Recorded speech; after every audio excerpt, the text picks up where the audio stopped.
Welcome, world, to Life, Love, and Wellness Global, a worldwide wellness movement. I am Reverend Sandy Rodgers, and as the creator of this historic event, it is my pleasure to welcome you. We come together to bring you this historic event. We have practitioners, holistic practitioners. We have medical doctors, we have spiritual individuals. This event is so lovingly dedicated to my mother, Mrs. Barbara Dean Brown. And my mother taught me like 40 plus years ago about the importance and the meaning behind herbs. And she would always say, we don't know what they putting in those pills, so you better not, get hooked on prescription drugs. And so we listened to Mom, but not all of us paid attention.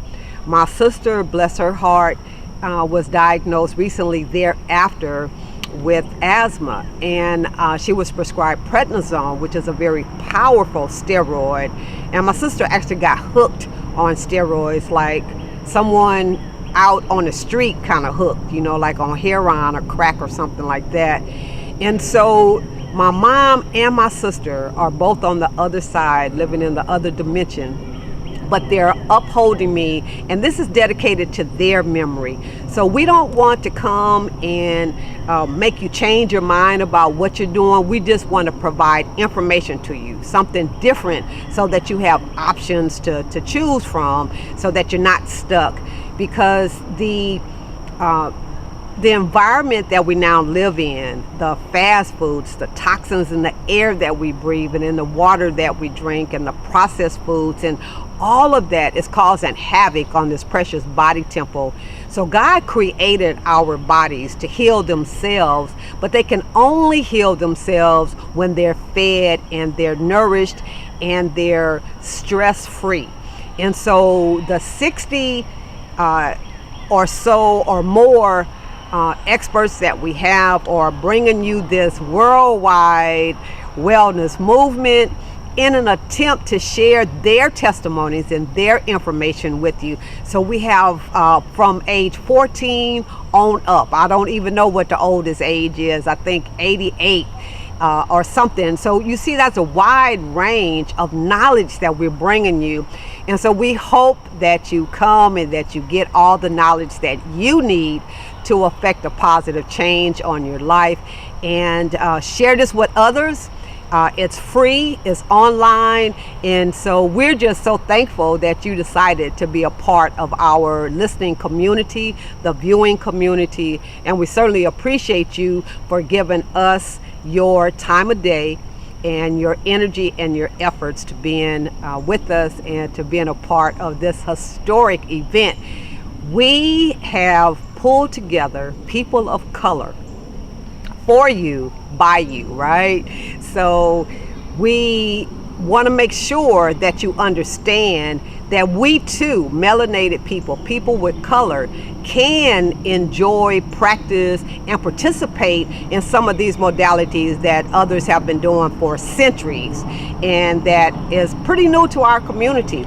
So we talk about Qigong, we talk about meditation, yoga, spiritual work from a different perspective than religion. So we talk about the spirituality aspect. We talk about abuse in the families. We talk about all kinds of subjects because we know that in our communities there are layers and layers and layers and layers of stuff that we never talk about that's causing a negative effect on our bodies and its healing process. So we address it, whatever it is, and we hope that you will benefit from the many experts that we have, and that you walk away with lots of knowledge and lots of new information, and that you become fully empowered to share information with others. So thank you for being with us. We love you and we bless you, and we look forward to doing this again. But thanks for being here with the first one. We appreciate you. Life, love, and wellness. Life, love, and wellness.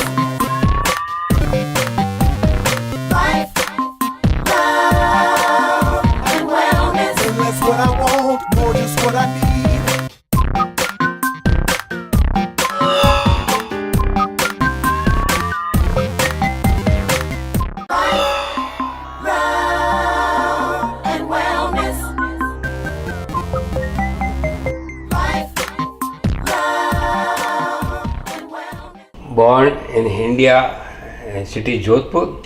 I did course of financial advisor at bachelor's, and did master's degree in economics. I am economist also. I am writing book on economics, Jain economics, and I am pharmacist also. I did course of pharmacy, and I did work for pharmacy for longer time. Then I find that something is wrong. People are dying and suffering from medication. So I did course of nature cure.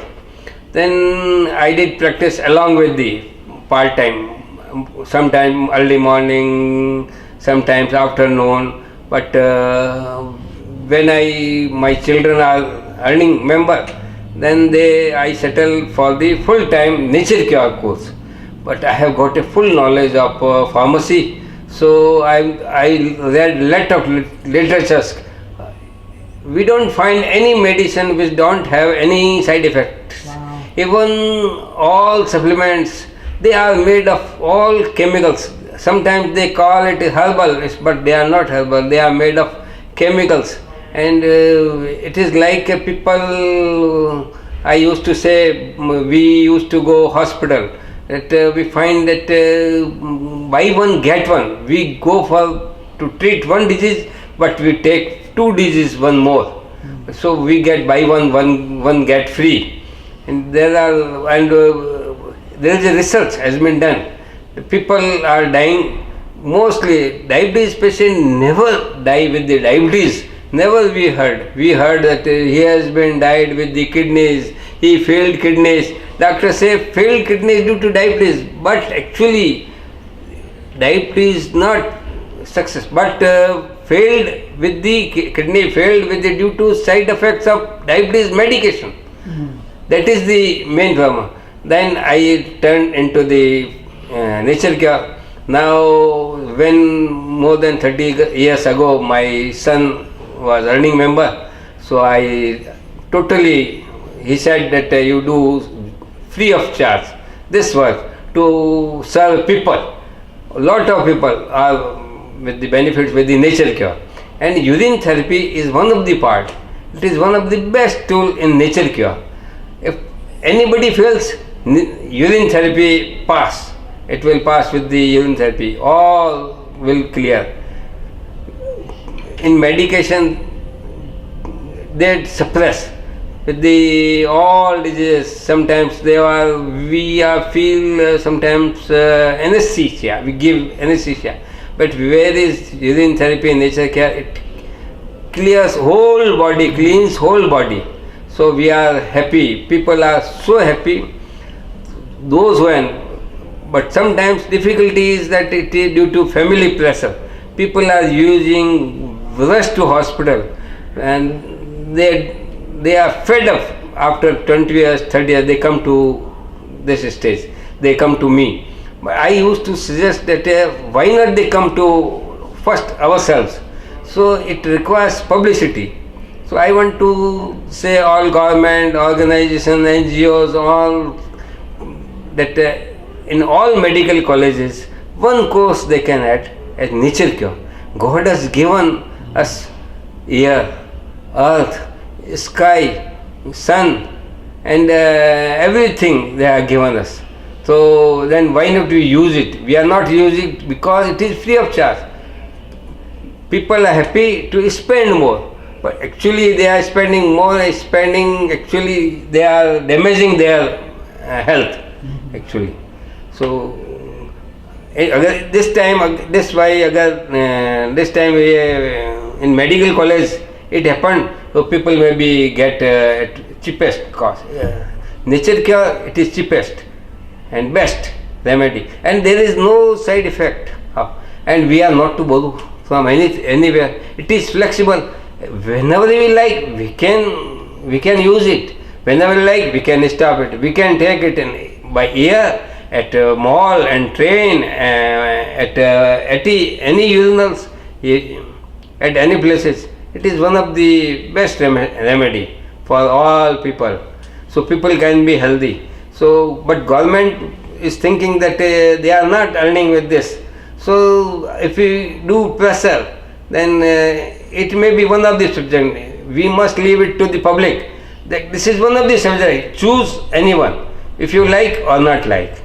Then it is there. Why should we restrain from that? We should not use nature cure because government is not earning. It is actually cycle of the pharmacy. They are lobby. People used to give me threatening. They upset me. They taught me like anything. They tried to me that I should not promote it. You will be killed. You will be that's done. But I don't care. I am doing my duty because my date is last date is fixed. No one can challenge me. No one can. I won't die. People will die. It will go to other. I won't die. I will die only on that when God wants. We cannot challenge God. God is one of the best. So God has given the urine. God has given the all nature cure. Why should we not? We are not. People are walking in the ground. Why people are not walking in the house? People walk because they get air, they get sunshine, they get water, they get everything.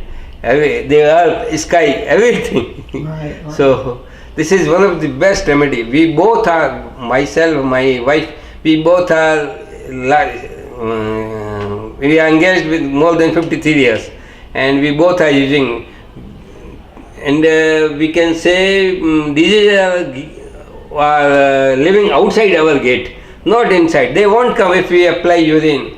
We can apply urine. We both are using, and we are happy. Right. We have had accident. We fell down. Gardening, throws are coming, bleeding are coming. It is cured within no scar. And this is I am age of running 75. Do you feel any scar, any grace? Do you feel like that I am aged? But I don't feel aged. People may feel I am aged because my classmates they are on the stick. They all are in the walker. But myself is I am looking not I am working as their son like stand. We both are. You can judge me. We both are. You can come if you wish. Yeah. So you have been working with urine therapy for 45 years now. Wow. We are more than 45 years. We are drinking, but we started clinic at our Jodhpur 45 years ago. Okay. Then started for limited hours along with the pharmacy shop. We have pharmacy shop, so we used to open pharmacy shop by 6 and close by 11. Then I drove it to 7. Started 6 to 7 nature cure. Okay. Then I increased my timings 6 to 8. When 6 to 9, then I opened pharmacy shop. Then more than 30 years my son is earning. Then I stopped close pharmacy shop, and I am doing this all over India. Yes. And since last 20 years we are living as a monkey. We are coming to our children. They are in the US. Grandchildren are reading in the UC Berkeley and UC Santa Cruz. Okay. So I have to come and go. Now I am a mobile doctor. So people call me sometimes Melo doctor, and sometimes they call phono doctor, whatever they can call. Sometimes eternal teacher of urine therapy. They can call as they like. Right. I am fine with it. I want to promote it. All people are not happy. Hotel may be. If you open hotel, all people are not happy with this hotel. They may happy with other. Makes no difference. There are many therapists. It is open. It must be them, but they must have at least knowledge. People have knowledge that this hotel is best. This hotel is best. This hotel is best. They are rating. So why not government do rating which one is best? Because it is only the therapy which has no side effect Right. and permanent cure finally. So, what are some of the illnesses or conditions that you have treated over the last 45 years with urine therapy? Myself or you meant to say Your patients? Patient. Mhm. Patient, same thing. Myself and patient, both are restaurant from the we use. I used to suggest eat vegetarian food, eat rainbow color food, so we get all minerals and vitamins, and eat before sunset. Actually, in India, we used to say sunset. Actually, this is the term sunset, but this is not the thing, because sunset in India always 7 Okay. sunset, but all over other countries it depends upon. So I used to suggest 7 to 7 we can drink. We can drink morning 7 and up to 7 p.m. So we can have a gap of 12 hours or 8 hours or whatever may be. So we can drink in the morning urine, that is the best. It contains 8 hours of contents, more content we get, 8 times more? 8 times more. Wow, that's awesome. If we pass every hour, quality will be less, but The- more hours, more quality. Okay. Okay. Okay. So, in the morning it is sometimes we can say target or sometimes smelly or sometimes whatever may be. But if we use without spicy food, for today we did not, we eat only fruits. So we get clear. In the morning we took urine. It was clear, both are clear. It was just like water. If we eat spicy food, it will be colored, something colored. But quality will not change. Quality will be the same, Okay. because it is one of the best remedy. There are no one can say, no one can challenge that it is the worst therapy. Those people will say worst therapy who have not taken it, because they don't like, they will say no, because this publicity in allopathy or doctors, it is a worst. How it is worst? When we are drinking, when we are alive, no side effect. We never went to hospital 45 years. Children they born before 45 years. So on that time they took only hospital medication before 45. When my children took place, my son is more. You teach in everywhere you can, because you want people to understand that urine therapy is the best. It is one of the best. Because Yeah, I don't find any person can challenge this urine. Not me. Do urine therapy. No one can challenge. yes, Only I said challenge can only be done those who have not used it. Only that person. They will say no, it's not good. But how we can promote it? It is the thing. I am ready to serve free of charge. I never took any money. I never took money from Anthony or any other. If you come, if you have a ticket from India to here, then I may come. I never And asked. so when you People used to give me something, and they give gift, then it is okay. And they give money, I used to suggest they give it to donate. So some people, poor people, not only poor people, nobody is in word poor. I mean to say those who are disabled, mentally retired, blind school, I used to suggest to give money to them. right, I used to carry them to promote it. Even my son donated it to some disabled school, mentally retired people. We used to support that one. We don't want to promote in a temple or everything. People want to go temple, it makes no difference. No, it makes no difference. Health is more important. Yes. Health is wealth.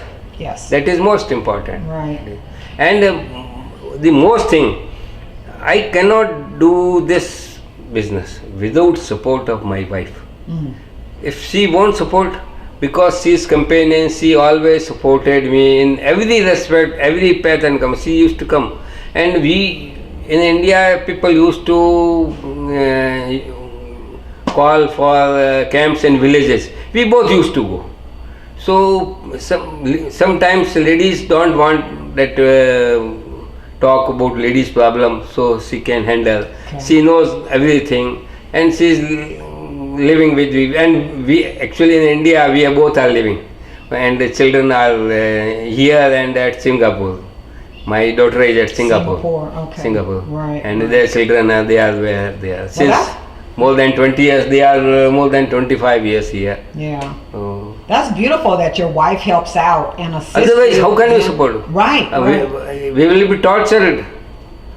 Sometimes it's not good, it's not good, it's not good, it's not good. You have to do, you have to do this, you are not to go, you cannot go. If she won't like, I cannot come here. Right. Right. And you've been married 53 years now? Yeah, that's awesome. Including engagement. You look like you're 53 instead of, instead of My being son is married 53. son is crossing 50. So when people, He has white hairs and that's all right. People get white hair early sometimes. So you, when people come to you, what be wrong with them? Do they have like skin issues, or they have cancer, or they have high blood pressure? mostly they have multiple diseases, Multiple diseases. and people don't ask doctors that they have this problem, because they depend upon only testing. If testing comes, you have BP, you have BP. I say, you don't have BP. Suppose we take thermometer and we keep thermometer every half an hour, every hour, we will find we have a fever one time. Wow.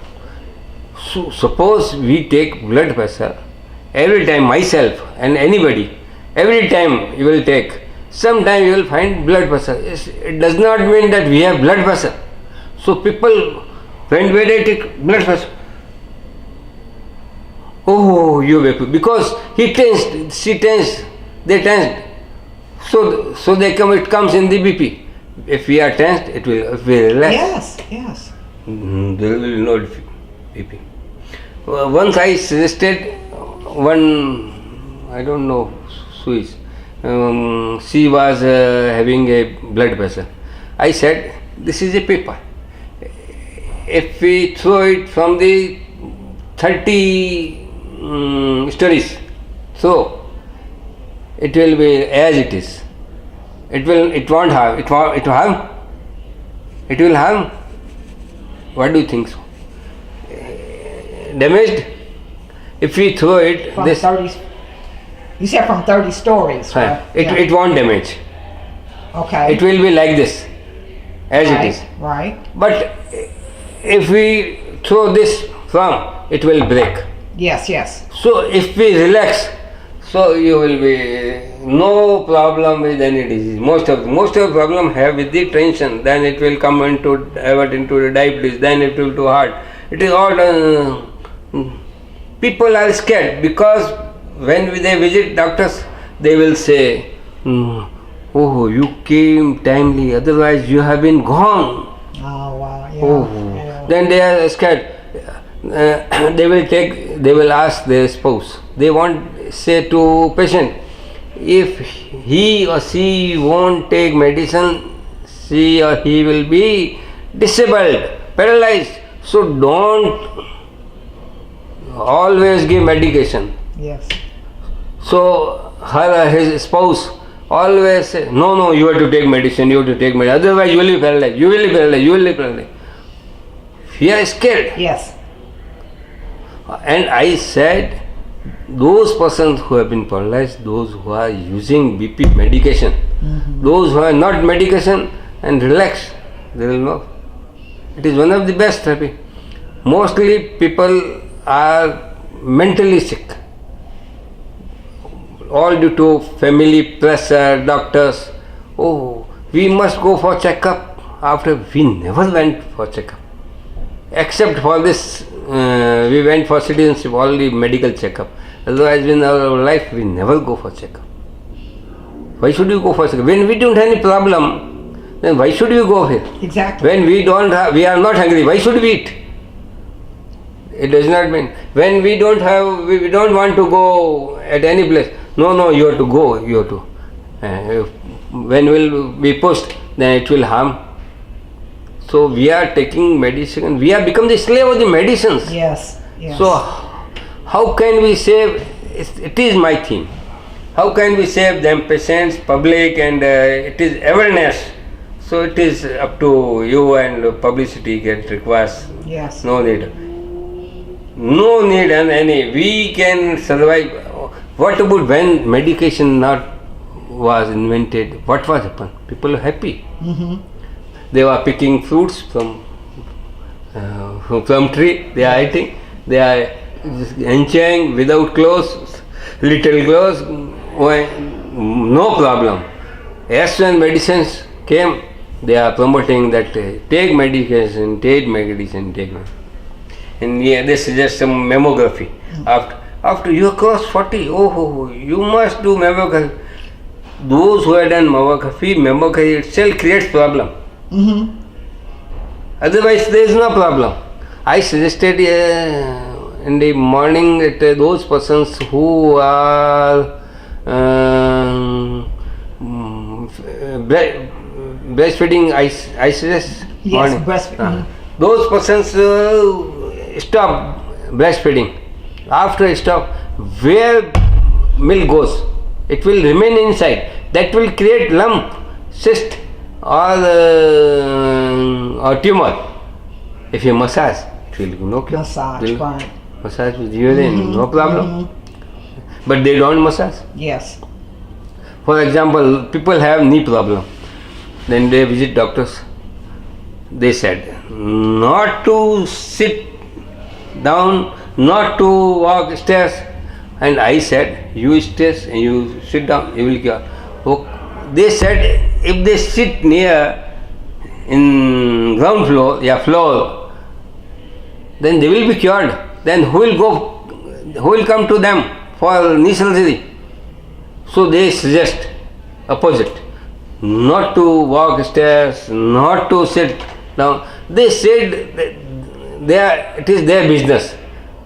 They have spent lot of time for what? To earn money. So I don't complain any doctor. It is we want it is awareness of public that they must know what is wrong, what is right. I think we don't get any publicity of that what I said this time, this thing. Nobody knows what is happen, what is going to happen. Right. Will you explain the simplicity of urine therapy?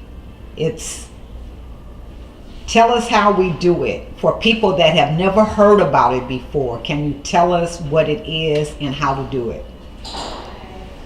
For newcomers, first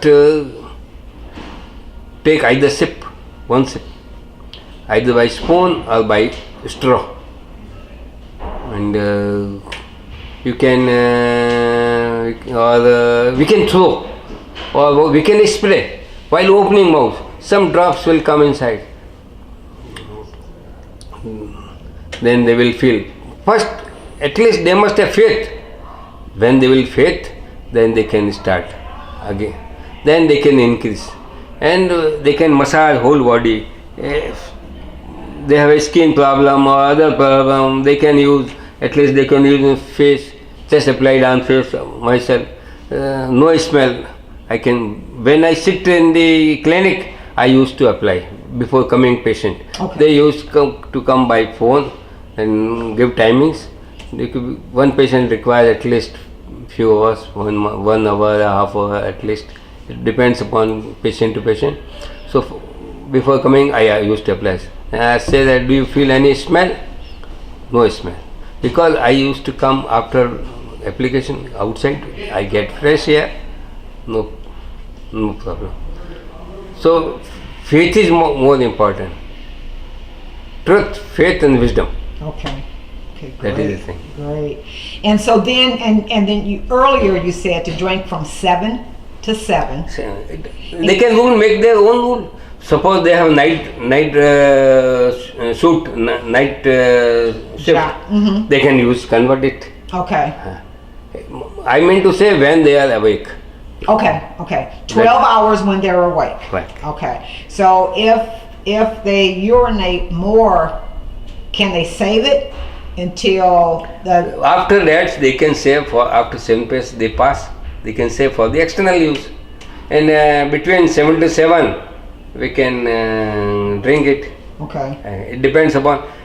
For a healthy person, one morning is sufficient for daily health. Okay. If we are sick, we can use it 3-4 times. That will be sufficient. And we are chronical sick, then we must use all 12 hours 7 to 7. Okay. And balance of for this one Okay. for external use. Yes. So to introduce people to healthier ways of living, do you have a special message to give to people that are suffering because they're taking too many medicines, too many pills, or they have a health problem where they're scared to go to the doctor, but they need some help? Can you help those people? Can you give them some kind of advice as to what they should do? First thing I said that they must have knowledge of it. Knowledge. So when they have knowledge, then they can think. Then they will decide either leave all medication, or they can start along with the medication and they reduce medication and increase quantity of urine daily. And finally within a month they can stop medication. They will feel that they feel better. Okay. And then they can use it forever. So with the knowledge, they have Knowledge, faith. they can think and make a good decision, and as they increase their urine intake, they can decrease the medicine. And within 30 days it's possible for a person to come off of their medications. They must be willing, they must be interested. The main problem is family problem. I said that doctors won't say anything to the patient.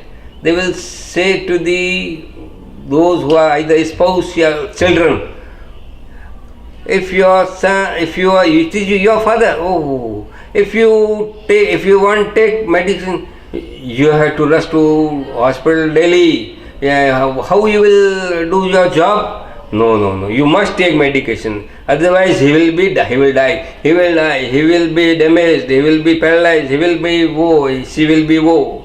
That is something they are scared with the doctors. That's why I suggested that in medical colleges they can add one more subject of nature cure along with the urine therapy. Nature's cure. Nature cure means all nature gives, and yoga, exercise, and they suggest exercise. But when we ask what type of exercise, only walking. Walking is not something. It's useless. Well, that's the reason why we're doing this webinar, so that people are educated and they get the knowledge about other ways to live healthy lives, so that they can walk around. And we want some senator, representative, democratic and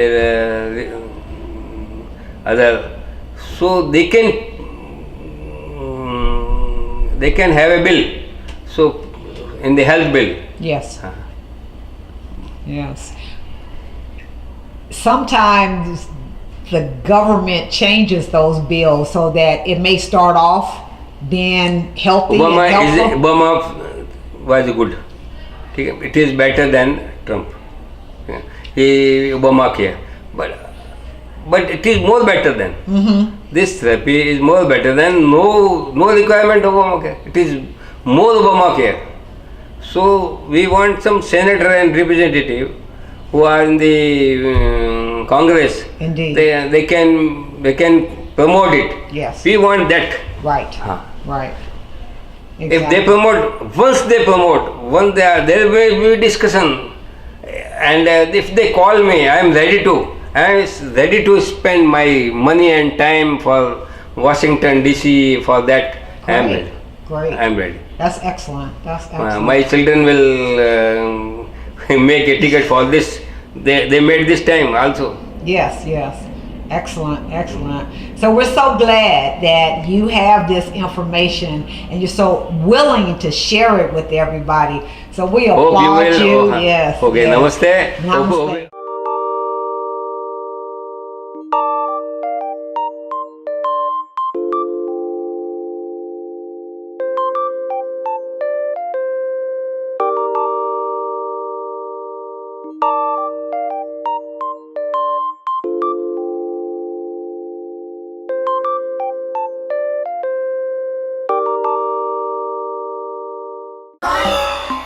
Love and wellness. Life, love and wellness. I'm William Safir, and Sandy introduced me as Imam William Safir. I've been blessed for years to have a deep concern on elevating the quality of life among human beings in general, but in particular on family life, because that's where the quality of life for us is formed. So that's been my focus. As the Creator would have it, I had a strong base that developed a real intense desire for change, in particular among the African American people, because growing up in a community that had a reputation, I guess, the best description, or had a perception of itself that was pretty much given not only by people who lived there in terms of how they looked at themselves, but how they were influenced by media, by society at large, by the institutional racism that was apparent back when I was a child, back in the 50s and the 60s. In Watts, California, the southern part of California, in the south central section of Los Angeles. That environment gave me this intense desire to see change, to see the quality of life elevated, and that has followed me from the early 60s when I was 12, 13 years old, all the way up till today. Well, thank you for that. And how long in what you're doing, you said since you were a teenager, and so you spoke about where you came from. So during that time frame, did you institute any type of activities within your community to impact what you were feeling was the energy of the community? Yes, as a matter of fact, not only did we live in that part of the world that had become the focal point for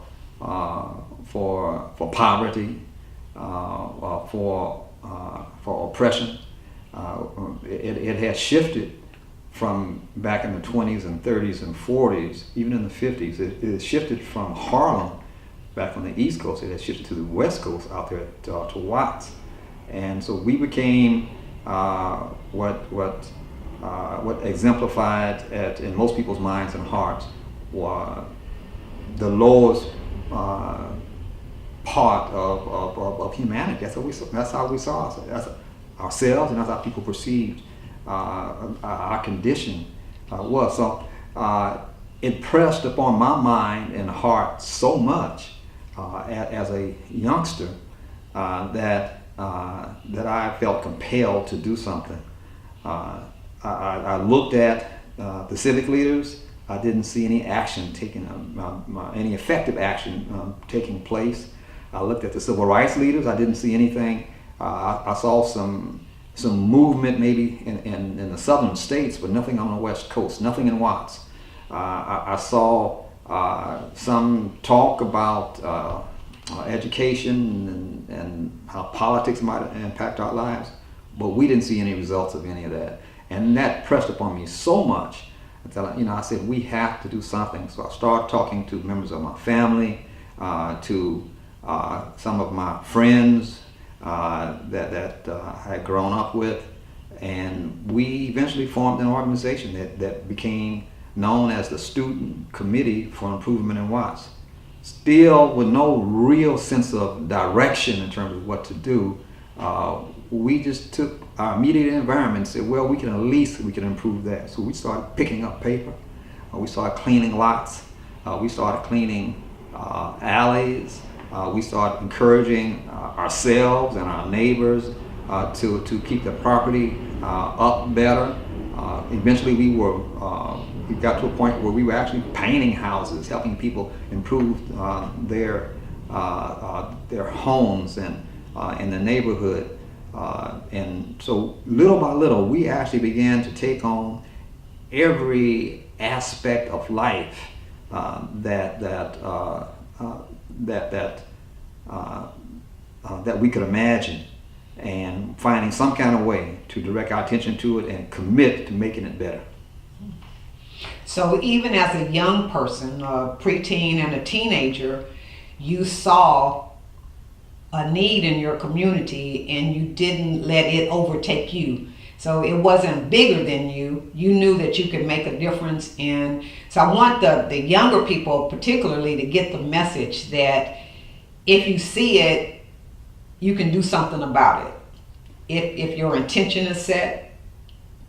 Yes, and I think we were moved from a deep place within, just being disturbed, in our soul, and I think that just gave us the motivation, the inspiration, the drive to get up and try and do something. So we responded to that, and I think that's what young people need to hear.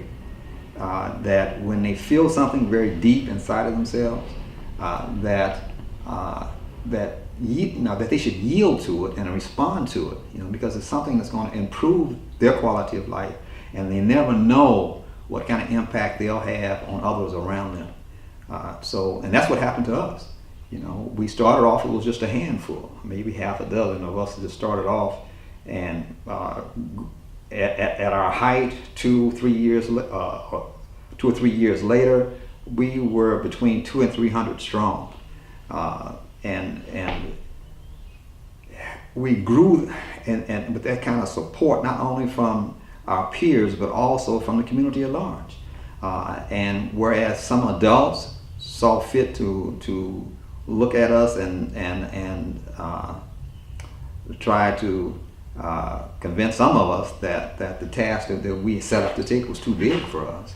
We were too young and too inexperienced to not to yield to that. Mm-hmm. And we just started doing things, and the more we did, the more we saw that could be done, and we started growing. So I think that's the message, if anything, that we could share with young people now, it would be that when you feel something strong inside of you, respond to it. And the guidance for what you need to do is inside of that. So all that you need to do, what needs to be done, is inside of you. All the guidance that you need in order to carry it out is also inside of you. So it's a matter of responding to that inner guidance system that all of us have. Again, young people have a tendency, especially when they're real young, when they're 5, 6, 7, 8 years old, And then they really do it without thinking about it. As they started getting a little bit older into their teens, they started kind of doubting, and they started yielding to the naysayers, the soothsayers, whatever you call them, those people that make a habit of focusing on what can't be done as opposed to what can be done. And they start yielding to that more.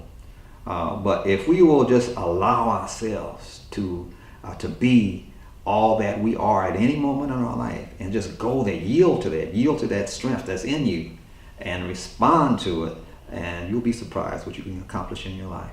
Excellent point. Excellent point. So you have coined a term called the excellence of humanity, and I believe that's what you're speaking about now. So can you tell us about what's your vision behind that term, the excellence of humanity? Yes. If anything, that's this force that I've been referring to already. It's if you look at creation, you can look at. I like to point. There's talk about the birds and the bees. When we reach a certain age, and responsible parents have that conversation with their children about life and what's ahead of them, developing family and what have you.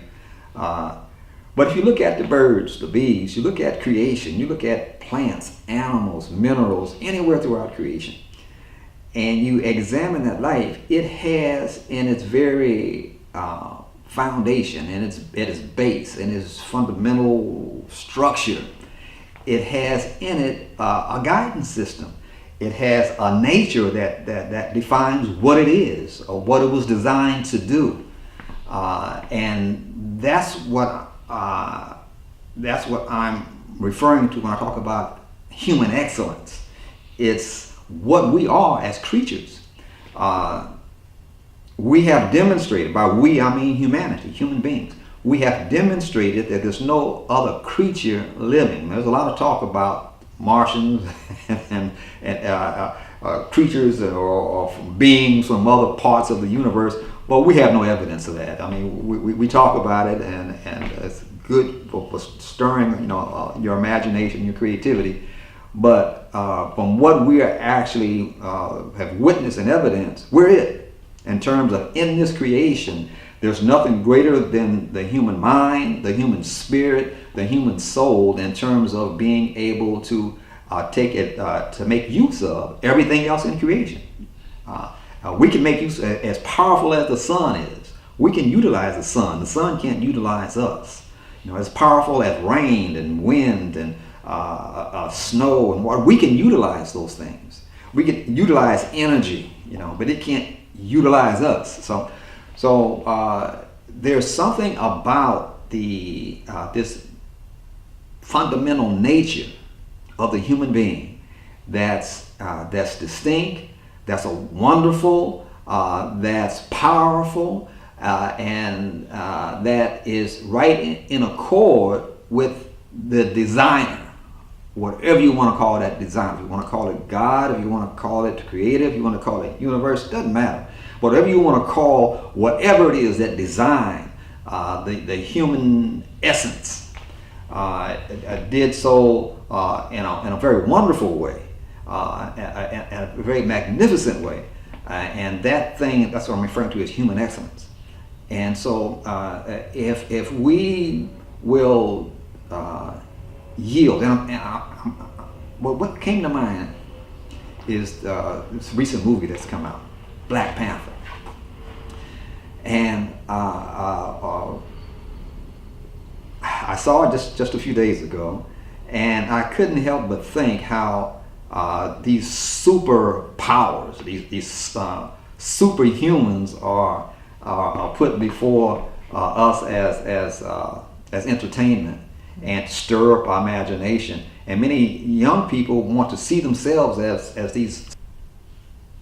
Now, human excellence is something that defines us. It describes who we are, what our purpose is, what our natural expression is, what our natural growth pattern is all in that thing that I'm calling human excellence.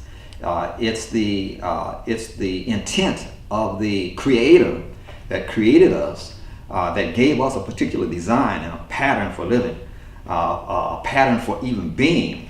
That's what I'm talking about. And this intelligence that designed this whole universe, when it got to the highest part of the universe, the human being, the human nature, when this very all-wise force, this power, designed us, I'm sure it didn't make a mistake. And that's the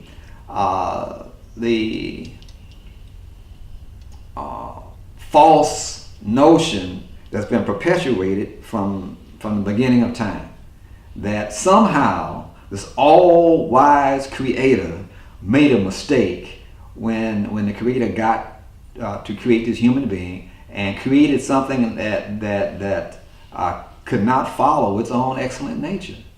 And I don't buy that. You know, the whole notion of us being born in sin, which means that we are born to go against our nature. To me, that doesn't, something's wrong with that concept. And so that's why I always like to go back. Now, if I can control you and let you think that there's something wrong with you, that you are a mistake, that you are a mishap, that I design you to be one thing, but you're anything and everything but that. And so you're just a disappointment to me. I'm your Creator, but you're a disappointment to me. You know, if I can get you to buy that, you know, then you will never be able to rise to your true potential. But I'm doing it. I'm becoming richer and richer and richer, and you're being stuck becoming poor and poor and poor because you're not in touch with this thing I'm calling human excellence. So that's so important for us to be able to identify that, to be able to yield to that, to be able to honor that, to be able to build on that. We have an obligation to, and I think our own soul obligates us to acknowledge the best that's in us. And no matter what anybody else says, that we should honor and trust the best that's in us. And as we show this trust, another word for trust is faith now. So not only do we have this trust and faith in the Creator who created us, but in ourselves. And if we show this trust for what's in us, if we trust it, then it will open itself to us, and it will reveal itself to us, and it will serve as guidance for us from within ourselves. So we don't have to go to somebody else, be it Hollywood, what we've known as the world. It'll be thinking outside of the box. Outside of the box because we're not conditioned to trust ourselves. We're conditioned to only trust what somebody else is, the expert over there. That doesn't look like us most of the time. That doesn't think like us most of the time. To trust that, not yourself. But the way we were able to get some traction back in Watts in the early 60s, with the Student Committee for Improvement in Watts, a bunch of kids was able to make some serious moves. And in the most neglected part of the world, Watts, California, we were able to not only begin to, and within a matter of months and a few years, not only were we beginning to turn the tide in terms of us acknowledging and respecting ourselves and our own self-worth, we're beginning to stir even some of the adult members of our community, the residents, the political leaders, the religious leaders. They have to think another time about the possibilities coming up out of this neglected part of the world. Why? Because we, without knowing, we were guided to begin to trust ourselves, our own intuition, our own inclination, our own human excellence. And as we began to respond to that, we were able to get support and start moving in a direction that was coming up on of our own intellect, our own imagination, our own drive. And that's success.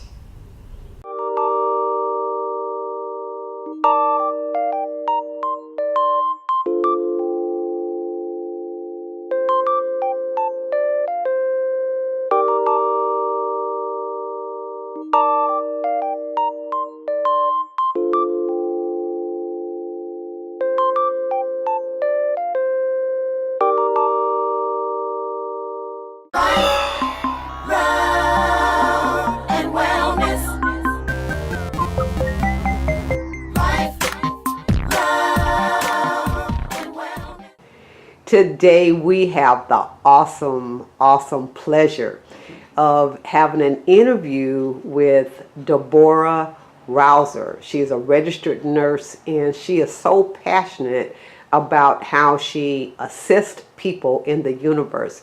So I'm going to have Deborah to introduce herself to us. Well, I'm just me. I'm an authentic person. Always have been a little different, even to the point of people are like, well, Deborah, you're really a rebel rouser. And, folks have told me that for a long time, from family-wise to even working in corporate America in the medical profession. And I've been on this journey in terms of health since 1976, when I graduated from Hampton in nursing school. And the story about that was that my mom's, when I went off to college, and I wanted to be a psychology major, and she said, oh no. And if anybody has met my mother, that I so lovingly call HB, she said, you're not going to mess up my money in psychology. You better go and do something that you're going to be able to get you a job. So of course at that same day, I changed it to nursing. And it's interesting because I just realized about 2 or 3 years ago that nursing has not been my passion.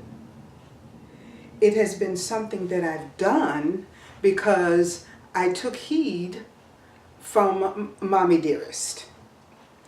And it's been good though for me, because with nursing as a background, it allows me to do a lot of other things in the health profession. Now, the other piece to that story is that when I graduated from Hampton, I said to my folks that came in 1976, I really wanted to go to medical school. And I knew at that time I wanted to be a surgeon. And I wanted to be a surgeon on the GI system.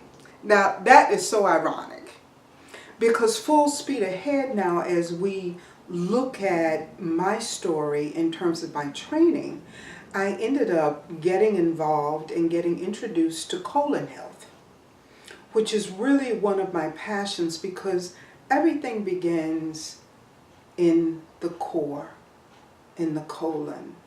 And when you study even iridology, you can see the stomach and that first ring, and then around that is the rest of the digestive system. So as we live our lives, we're even affected emotionally in our core. So the story of my being a surgeon and really working with the digestive system, I said to my folks that that's what I wanted to be. And my grandmother, who's passed on, said, well, why didn't you let us know? And I said, well, I didn't think you all would be able to afford it. But I knew that would have taken me to a different path. Even being introduced to becoming, going to the Air Force. that was something that I was interested in and had been courted by the Air Force and knew that I would go in as an officer. So I've taken a different path. My passion is being well and transforming people. The first email that I had was, "You too can transform." That was my first email. And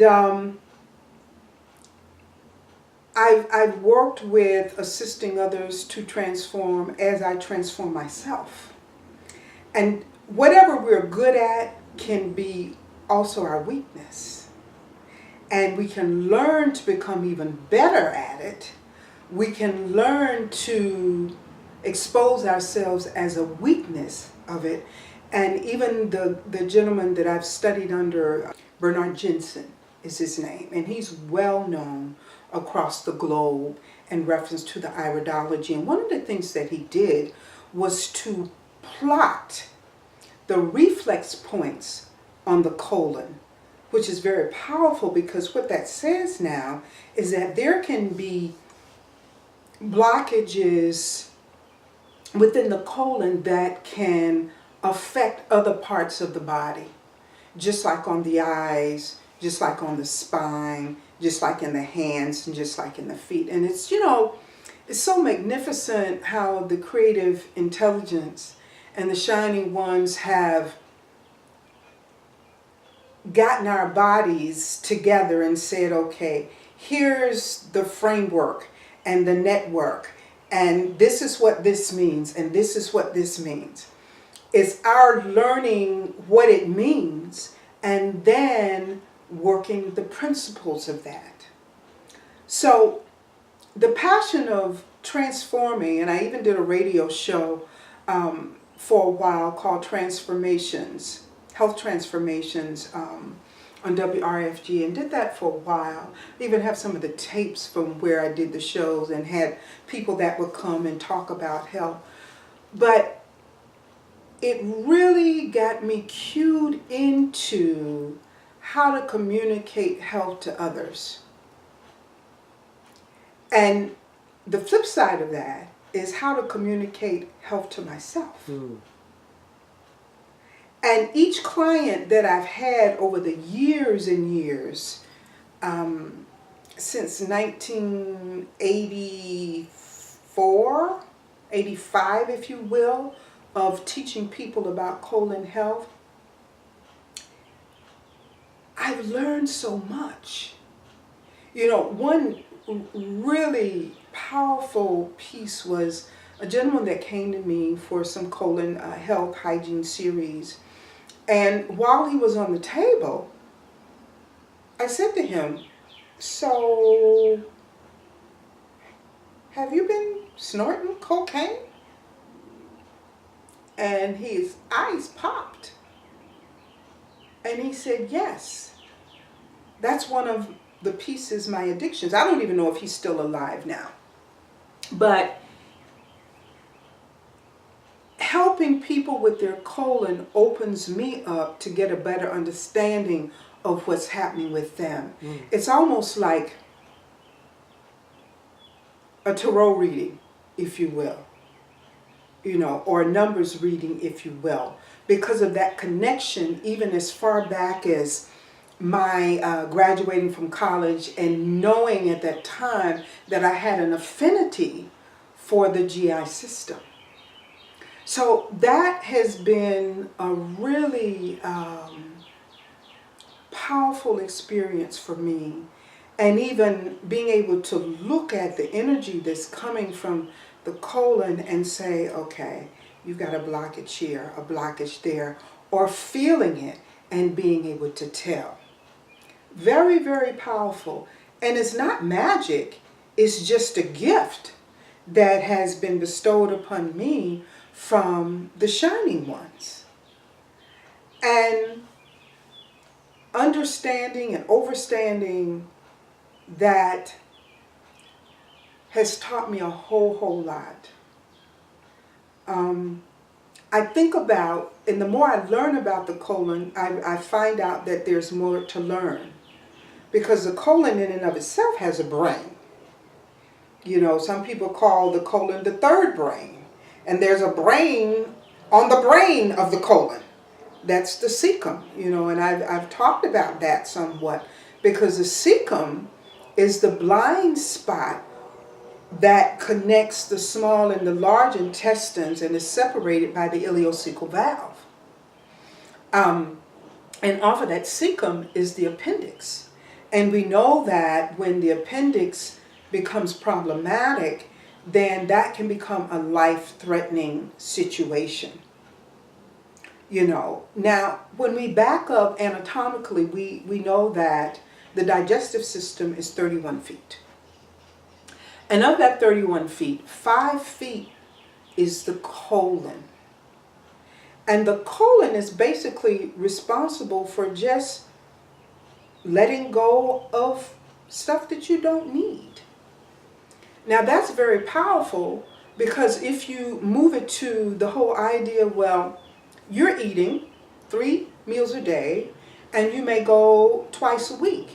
Now you're holding on to the residue of the food that you've eaten.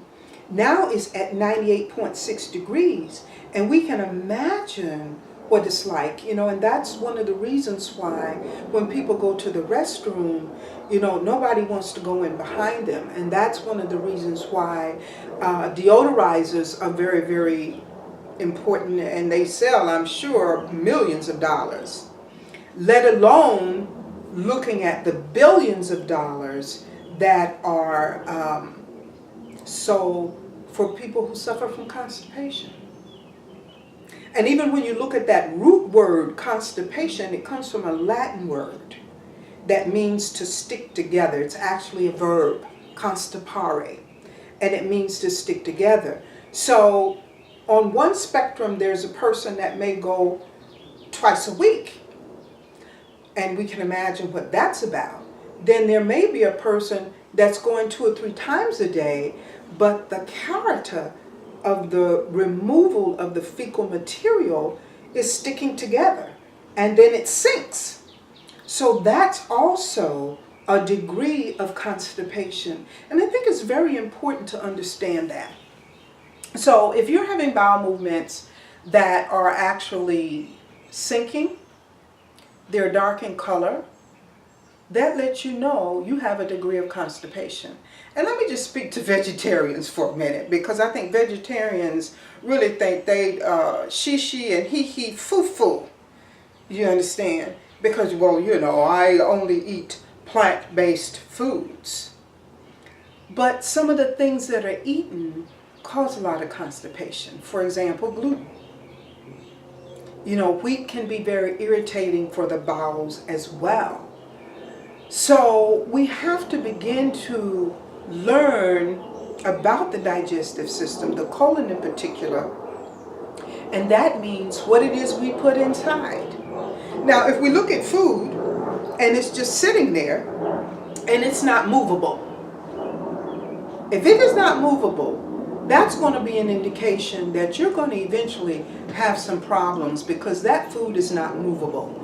So the majority of your foods should be very movable. What that means is if you just touch it with the fork, then it can move. Like your vegetables, I like to call them vegetables, or like your salads. Those are going to be things that will be much, much, much better for your colon health and your colon care.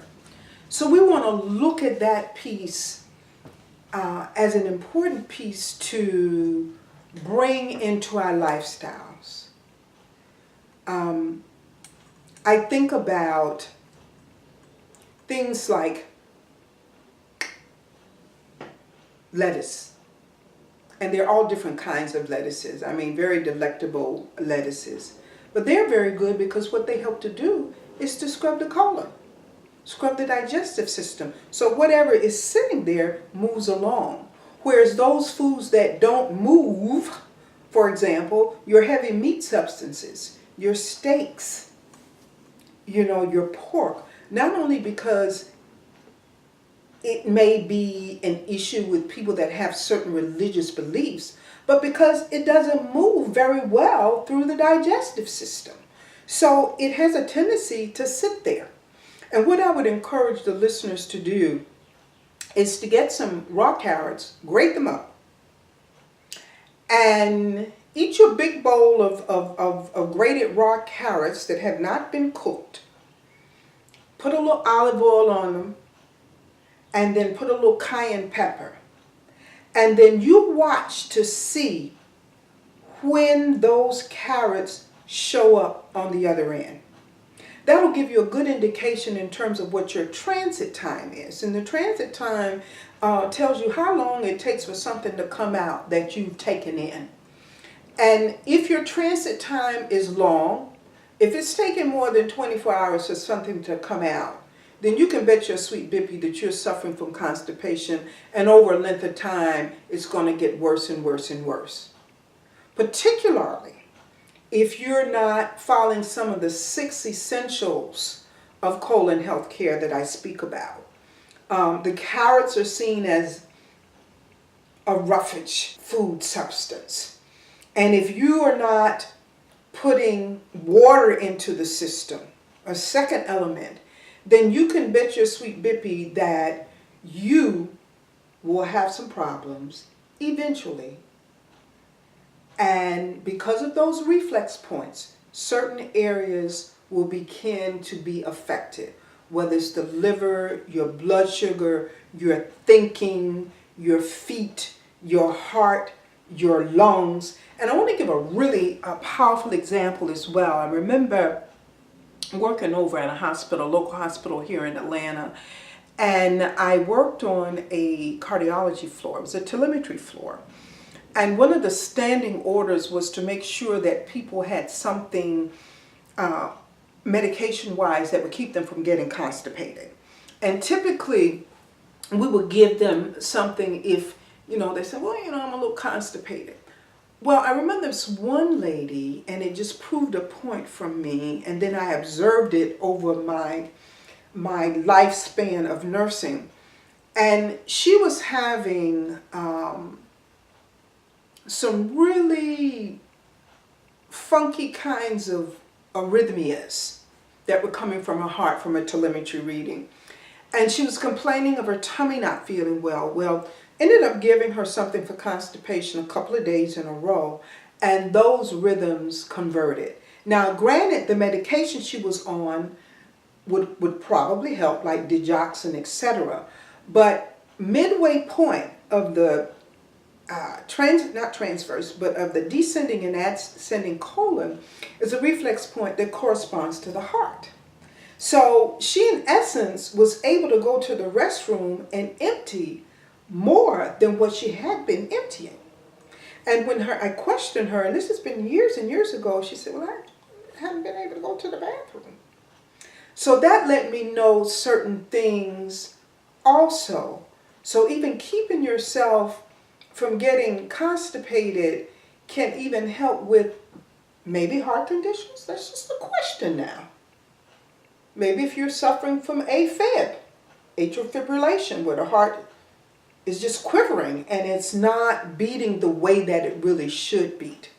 So we have to take these kinds of things into consideration. And, I'm not going to doctors, but most of them don't really have a conversation with you about your bowel habits. The generic question is, are you constipated? Well, you gotta qualify and quantify that. Because that's just like, you telling a person, well, do you drink water? And they saying, yeah, I drink water. Well, you haven't asked them how much. It may be they drink a cup a day. So, this is a relative thing, y'all. We got to really get that.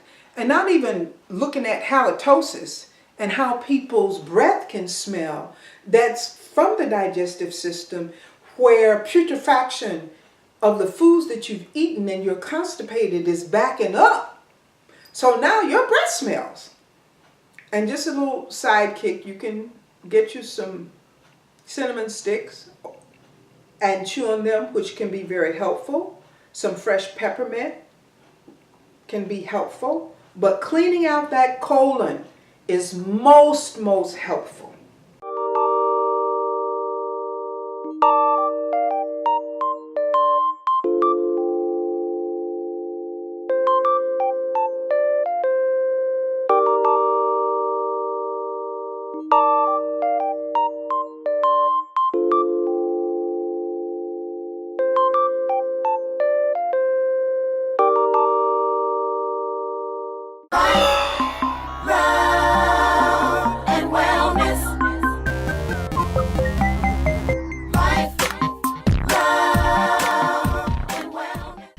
Today we have with us Mr. Reggie Smith. Reggie's life story, it tells about the saga of a man who has defeated so many death-defying moments, and still he rise. And that is the name of his organization, his multimedia publication, and the work that he does, RISE4WAR. And he'll explain what that means to you in just a moment. And so what I know to be true about this universe is that our tests are not for us, but it's for the work that we'll do with other people, so that when we become victorious, we are a shining example of what triumph looks like over these little nuances that we experience, that we each get to experience in life. So with that being said, and he is such a wonderful, dear friend of mine, so I present to you, world, Mr. Reggie Smith. Reggie, would you introduce yourself? You really done a job that I couldn't do. Thank you very much for having me. I appreciate you, Sandy, and all the work that you do. So it's a joy to be around you, and thank you for having me. My name is Reggie Smith. I am from the south side of Jamaica, Queens. I am a father, a grandfather, and of course a child of God, from a family of 4. I was raised by a mother and a father who worked. We came from a middle class family in a relatively low income neighborhood. Of course, the south side of Jamaica, Queens, back in the 50s and the 60s was working blue collar neighborhood, but it was also filled with a lot of black folks.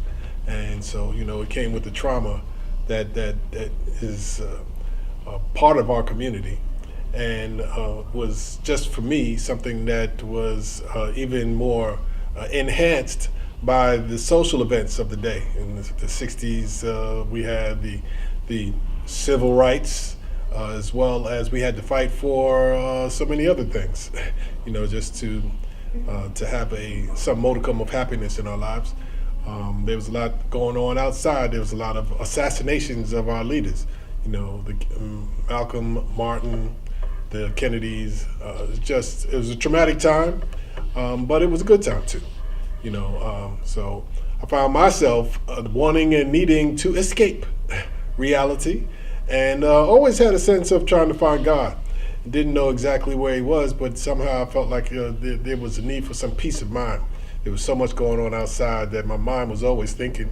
I was a pretty intelligent young man. As a matter of fact, got skipped in the 2nd grade. They thought that I was kind of, precocious or just a bad kid. But no, I was angry because I didn't want to come back here. I remember from my past life, I remember drowning. And I remember coming back and telling God on the way back that I didn't want to come back. And so found myself back here on the planet. And I always tell the story saying, I remember the doctor smacking me on the ass. And I said, man, you didn't have to do that. I was going to cry anyway. But, I've come to understand that we are all here for a reason. So I'm grateful to be here. But it is quite a journey. And so there was lots going on, not only outside in the world, but at home. My father was a police officer. My mother was a hairdresser. My father was a police officer, and so that in and of itself, a black cop in the 60s, 70s, and 80s, had even more stress. And so, he dealt with his stress by drinking, and so that caused some issues in the household, especially when there's a gun and there's drinking. It's not a good mix. So there was trauma in the house, outside the house. I escaped through sports, which I excelled at and probably could have played professional sports, but I fell into somewhere along the line around about, I graduated high school at 16, so I fell into a trap of once getting into college and getting my heart broken by a young lady. And all my friends had been doing hard drugs, heroin, methadone, all types of drugs from middle school and on. But I kind of escaped that through sports until I went to college. Even prior to that, I had been smoking plenty of weed, but I hadn't progressed to the hard drugs. because people don't really pay attention, but my first drug was cigarettes. Nicotine was the first thing that took my willpower, because even then we knew smoking was not good for your health, and I wanted to be an athlete, but smoked anyway. And so once you start giving up your power with anything, then it's a downhill slide. There's a level of discipline that I think that we need as human beings, or to be able to find some kind of balance. And I started losing that balance when I started smoking cigarettes, smoking weed, and then ultimately I surrendered to the pain, emotional pain of all that was going on. And I don't know what kind of show this is, if it's PG or not, but to be quite frank with you, when I started saying these two words is when it really took a dive. I got my feelings hurt by a young lady, and I said, fuck it. And once I started saying that and started getting more comfortable with it, it made it easier for me to start using drugs and alcohol as a way to, escape, and sex as well. And I thought that it was, back then, I've come to understand now that it wasn't only an escape, but it was an opportunity. It was a way for me to try to find God, to try to still my mind, because come to find out that my mind can be my best friend or my worst enemy, and it's my best friend when it leads me to the light and sound within, but it's my worst enemy when it's all the time chattering and keeping me distracted from the actual journey that we come here for, that I've come here for, which is to find that spirit and that God within, and to let that light shine out in the world. So I didn't know that, but it felt pretty good when I was getting high, until it didn't. Because that path to enlightenment is an expensive path, come to find out, in the physical world. And so it costs me a number of things over time. Not the least of which was my mental health, my spiritual connection, and because of the guilt and the all of the things that one does in order to physically maintain drug habits, causes shame and guilt, and I was lucky it didn't cost me any time, as it were, in terms of jail or prison or anything like that, because the ends of addictions, I've come to understand, are jails, institutions, and death. And so I was able to escape those things. But I had to pay a price of the diseases that I contracted as a result, because I was an IV drug user after I got clean in 1985 through God's grace. The pain just was overwhelming, and it was either die, kill myself, or something else. And I didn't even know what that something was, but it ended up being surrender. And I surrendered to try to get some help. And when I reached out for help was there. And I was able to find out about 12-step programs, and so I got stopped using one day at a time in 1985, January 29th, that is. It was a cold day, snowy day. But since then, I've learned a lot about myself. I've deepened my connection with a power of my understanding, my higher power. And I think that I've been more of a productive member of society, been able to develop a family and a sense of self and a connection with spirit. And so I was getting back to just the connection with spirit without the use of drugs. Has come through trying to take care of myself. I contracted as a result. It took me a few years before I found out, after being clean. I was engaged with a young lady who has since become my wife, and I got pregnant. And we did, at the time, IV drug users, people who were having homosexual sex, were supposedly the people who were contracting HIV and AIDS and dying in a grotesque manner. And so, really didn't give too much thought to it. That couldn't happen to me, even though I had been shooting dope. No, it couldn't happen to me. But I had to find out once we got pregnant. As I'm glad my wife and my son, their test came back negative, but mine didn't. Mine came back positive, and it actually came back positive as what is understood to be full-blown AIDS, which is simply a designation.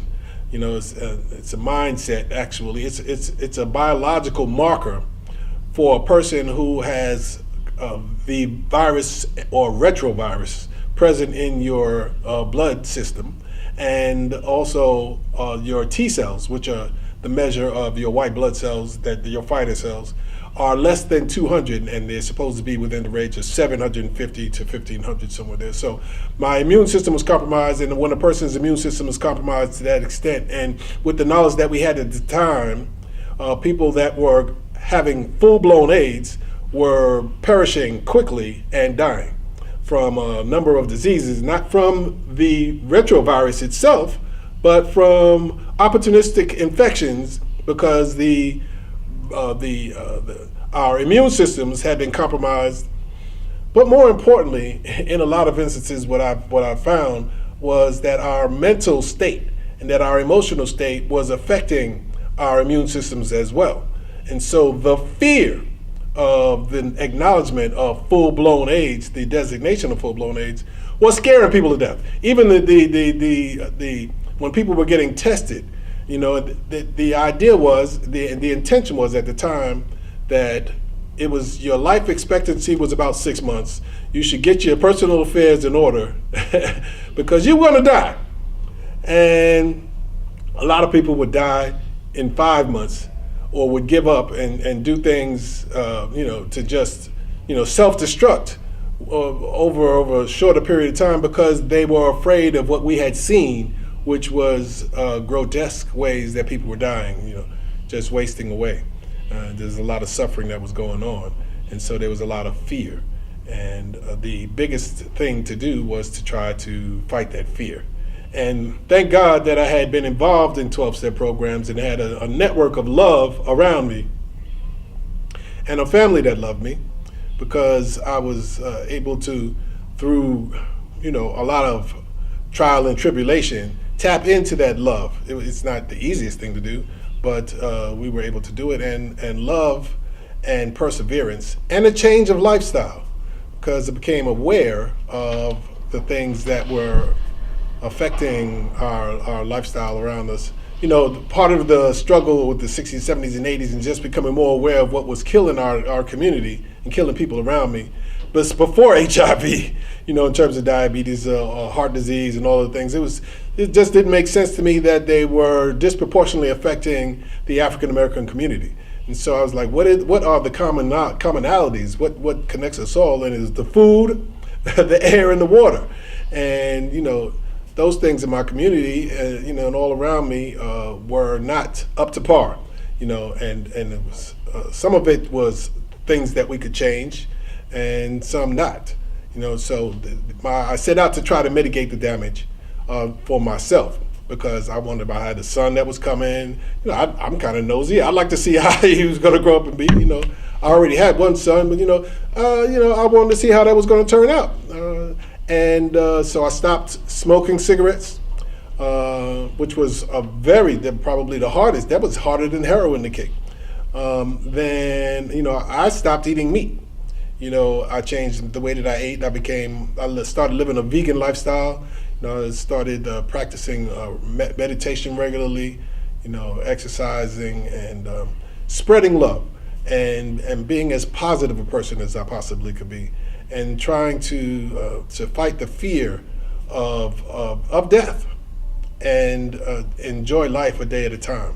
And so I got that insurance money, and we started traveling, seeing the world, I was able to stick around and see my son, and then, still watching people perish, and changing my lifestyle. And this was before medication, so there wasn't like we could fall back on the medications, so herbs, and different things were available, and so I used what was available.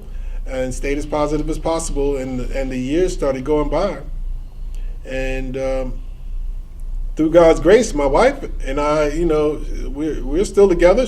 We were still together, and she's the most amazing woman, because at the time, to be engaged or living with or even having sex with someone that you knew was HIV positive was a very courageous thing to do.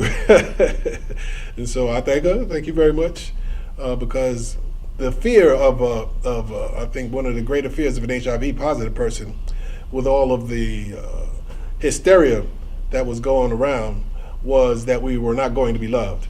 And with the stigma that was being shown by a lot of folks, that was not an unrealistic thing to think about. Some people were deprived of love, and and many of them are not here now as a result. So I'd like to say that love healed me. Got more of a manifestation of that in 2005, when after the stress, I had actually not talked about publicly what I was going through, and I was compelled to do so by the spirit within at that point, because I had survived and thrived. Even though I was talking about love and talking about the changing of lifestyles, it didn't seem like people were really understanding what I was saying. And so I felt the need, and I was compelled to be more direct about my experience. And my wife was not ready for that. She was in the church, and she was in the choir, and she had a business, and the stigma was going to cause a problem. And come to find out that there were issues that we hadn't even really dealt with between us, because we were able to kind of bury it and just live a day at a time, which was, it was functional, it worked. But we actually did need to deal with those things, and I needed to speak about it. So it looked like we weren't going to make it. And I felt like I loved her enough to have to let her go, but I appreciated all that she had shared. But the idea of not being with her caused me the stress. And the stress made me sick. And I got, to a point where I was 116 pounds, and it wasn't good. Actually, they told my family that if I lived another 3 days, that it would be a miracle. But that was in 2005. And once again, that was an opportunity really for all of the love that we had shared with so many people over the course of years to be returned tenfold, 100-fold. And that love and the practice of the things that we had learned during the course of the time, or spiritual, in terms of energy medicine. I had loved ones and friends who came and used crystals and used, and I can't think of the science right now because I'm a little cloudy, but there's different types of energy medicine and love, and they moved mountains. And unfortunately, some of those folks are no longer with. People that prayed for me are no longer with us. But through God's grace, here we are, some 15 years later than that. So it's been, I contracted the virus, and I also contracted hepatitis C from IV drug use. So it's been over 33 years now, 34 years that I've been living with. Well, actually, I'm not living with hepatitis C anymore because they came up with a medication that has eradicated that. But they weren't even worried about the hepatitis C when they diagnosed the HIV, because they said that was a long acting disease, and it would be a long time before I'd be dead and gone before that ever was a concern. But they were, and I'm grateful. So it has been a long time. There's been a lot of emotional and mental effects that one has to mitigate and navigate over the course of life.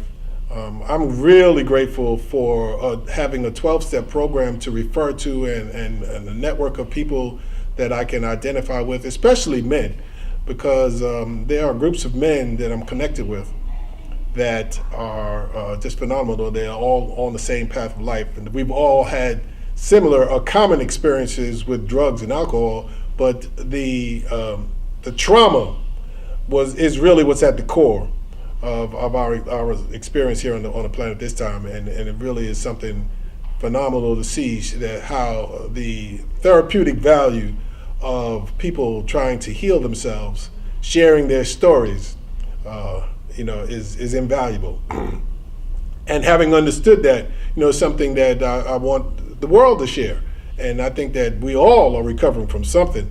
And so, it's, it's hard for people to sometimes get beyond ego and whatever it is that keeps us from surrendering to that fact. It's not an idea, it's actually a fact. But, whoever we can touch, and I think that was part and is part of the frustration as well. I really had to learn to accept that we are not going to heal everyone. That, I remember when I was in TC, a therapeutic community, trying to heal from drugs, and they had me. I was young, and they sensed that I wanted to help people.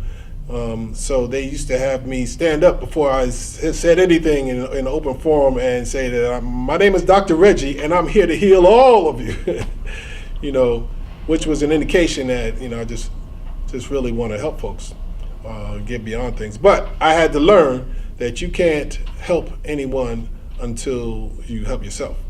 And that the best assistance that I could provide is to be an example.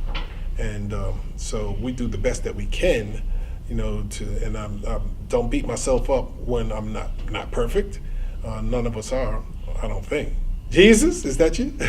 No, but we do the best that we can. And so every opportunity, I've had the opportunity to write a book about some of the things. And then the whole inspiration of RISE4WAR is just that. It's resurrecting inspirational spiritual experiences for wellness, awareness, and recovery. And after a lot of reflection, that seemed to be the baseline of the experience. Is resurrecting inspirational spiritual experiences is us telling our stories, because we all have a story, and we're all the stars of our own story. And we're all here to give and share something, but when we don't do that, I think that we are not as connected to the whole. And the more that I connect and the more that we connect to the whole, the more we put all of our pieces together, the sooner we'll reach critical mass and shift the paradigm, which I believe we're close to. I think we're getting pretty close, but I always feel that way, and I always want to stick around until it happens and beyond. So, it's the body and mind don't know what the situation is; they only know what the response is. My understanding is that we are energetic beings having a human experience, and so that there are the chakra system is connected energetically to our endocrine system. And so just like our endocrine system are the glands that create the hormones and the parasympathetic responses that allow us to function on the planet. And so those chakra systems are connected to sound and light. And there's, I'm told, 7 levels of energy surrounding us. And so fear is an invader that pierces through the sound and the light and those energies, and so the thymus, which is the 4th chakra, is where our T cells are generated. It's all a disruption, and so all of the fear that's being generated out in the world now, in terms of the media, the things that are happening in the world with all of the wars and the killing, the things that black people have had to experience and continue to experience on the planet, are all reasons to be afraid. But if we become more aware, of those things, then maybe we can mitigate it, to the best of our best extent. And so meditation, prayer, and a number of different other things, and that's where the wellness, awareness, and recovery. So I believe we're all recovering from something that when we're aware, then we can deal more effectively.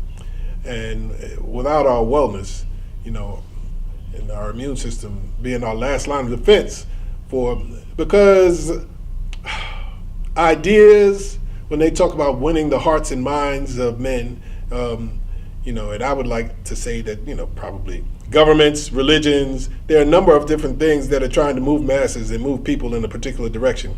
The commercials, everything's trying to move us in a particular way.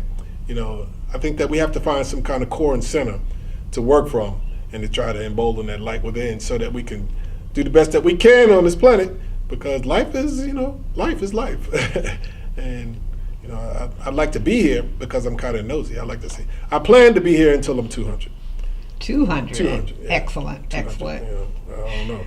I'll see you half the way anyway. No. I would tell Just people, teasing. you know, the hardest part about being 200 is watching all your loved ones and friends pass away. That's true. That's true. Well, Reggie, you're such a delight. You're filled with so much energy and love and wisdom and understanding, knowledge, and your positive approach to life has made such a huge impact on what it is that you contribute to the rest of us. So with a deep heart full of appreciation to you, thank you. We appreciate you so much. Thank you very much, Sandy.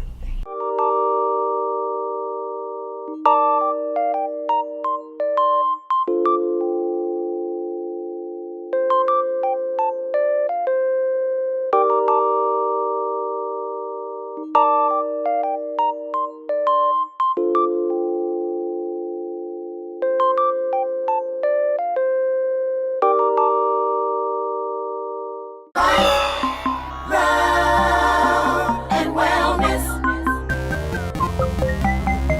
Life, love and wellness. Hi everyone, I'm Marlo Oliver. I live in Marietta, Georgia, and I am a practicing massage therapist, Reiki practitioner, meditation facilitator, and my objective is to support people in their emotional, physical, and spiritual well-being. So, in a nutshell, that's who I am. So with your objective of assisting others in their well-being, you come today to tell a story that supports your own well-being. And so without further ado, would you please share this timely message with the audience? Sure. So, I'm here today to share about how I was misled as a child about who my parents were. And how that came about is that my mother, when she became pregnant with me, she was not married. That was in the late 60s. From what I understand, it was not a popular thing to have done back then. And for some reason that I'm actually still attempting to understand, my mother's parents decided that they would become my guardian and tell the world that I was their child. So I was born believing that, or at least I was raised believing that my grandparents were my parents, my mother was my sister, my aunts were my sisters, and that my uncle was my brother. And, you know, as a child, that was fine because that was just my reality. That's what I knew. But at some point, around the age of 6 or so, I was informed that that was not the case. And it was rather unceremonious. It's not like anybody sat down and, you know, said, well, you know, this is actually the situation and this is why we did it. What happened was my sister mother was about to get married to my brother-in-law stepdaddy. So things were going to change. And the intention was evidently for me to leave my grandparents' house because they raised me. So to leave my grandparents' house and to go live with my mother and my stepfather. So in order for that to happen, I guess somebody decided it was time to tell me the truth. And it's only been recently that I've discovered that me leaving my grandparents' home and going to live with my mother and stepfather pretty much completed the story for them. Like, the child had been returned to its mother and all is well with the world. And that's how my family has treated the story. But what was omitted and what still has yet to be acknowledged is the effect that lie, because that's essentially what it is, the effect that lie had on me. So I think it's time to shed light on that story, and just acknowledge similar stories that other people have gone through, and to heal it, because as the book title says, feelings buried alive never die. And when I'm working on clients, when they're coming thinking they're in physical pain, what they're actually in is unacknowledged emotional pain. And I have, let's just say I can relate to what they're going through. So is your telling the story like a first step in for you as far as the healing of this lifelong emotion that you've carried? I'm not gonna name it. Yeah. Yeah. It's not a first step. It's it's an additional step, because once I realized that, I was actually experiencing physical pain and emotional pain and mental pain, attempting to, conform to this lie. I realized years ago that I needed to do something about it. So, whether that was the 2.5 years I spent in an outpatient psychotherapy program, or whether it's been the personal development programs I've been doing, some of which occurred over at Landmark Education, or whether it's been some of the holistic training I've done, wherein, some of the training requires you to actually do the work. So you're in the hot seat and you're sharing things about yourself you haven't shared before. You're moving energy that's been stagnant. I think all of it has been part of my healing, but me sharing this with all of you, it's just healing on another level. It's it goes beyond me and my pain and how I've moved through it and how I'm in the process of overcoming it, to sharing it with other people, which I think is just a step that's more advanced than me just focusing on myself trying to overcome the pain. Because it is more common than in families, I think, than what we've even acknowledged in the past. Yeah. Like a few months ago, the young lady who's was told of the woman that raised her was not her mother, but had actually kidnapped her Right. from out of the hospital, and her response to that. Yeah, you and I were talking about that briefly, and what I found most amazing about that is, the child had developed maternal feelings toward this woman who raised her, even though that woman was not her biological mother. And so when it was found out that the child had actually been abducted and the young lady was introduced to her biological family, the young lady was obviously torn, because even though she had been abducted, her allegiance, her alliance, her emotion, was for the woman who raised her. And evidently the woman did a decent job at raising the young lady, even though it wasn't her birth mother. So this young lady is now torn, because she's got feeling for this woman who's now been arrested for the abduction, and then she's got this relationship with the family she did not have an opportunity to grow up around. So it's kind of hard to remain neutral when your biological family feels some type of way about the woman who abducted you, but you actually love that woman because she's the woman who raised you, but you don't want to, she doesn't want to feel like she's not loyal to the people, the family she was born into. So it's, I'll just say that that too is complicated. It's complicated. Would you say that's similar to some of the things that you were feeling as a younger child? Like your grandmother was your mother. Right. And now, like, no, she's not your mother. Right. Yeah, it was, I'd say very similar. You know, I wasn't illegally abducted, but I think, you know, socially and emotionally and mentally, I was. Because, you know, women have been having children since the beginning of time.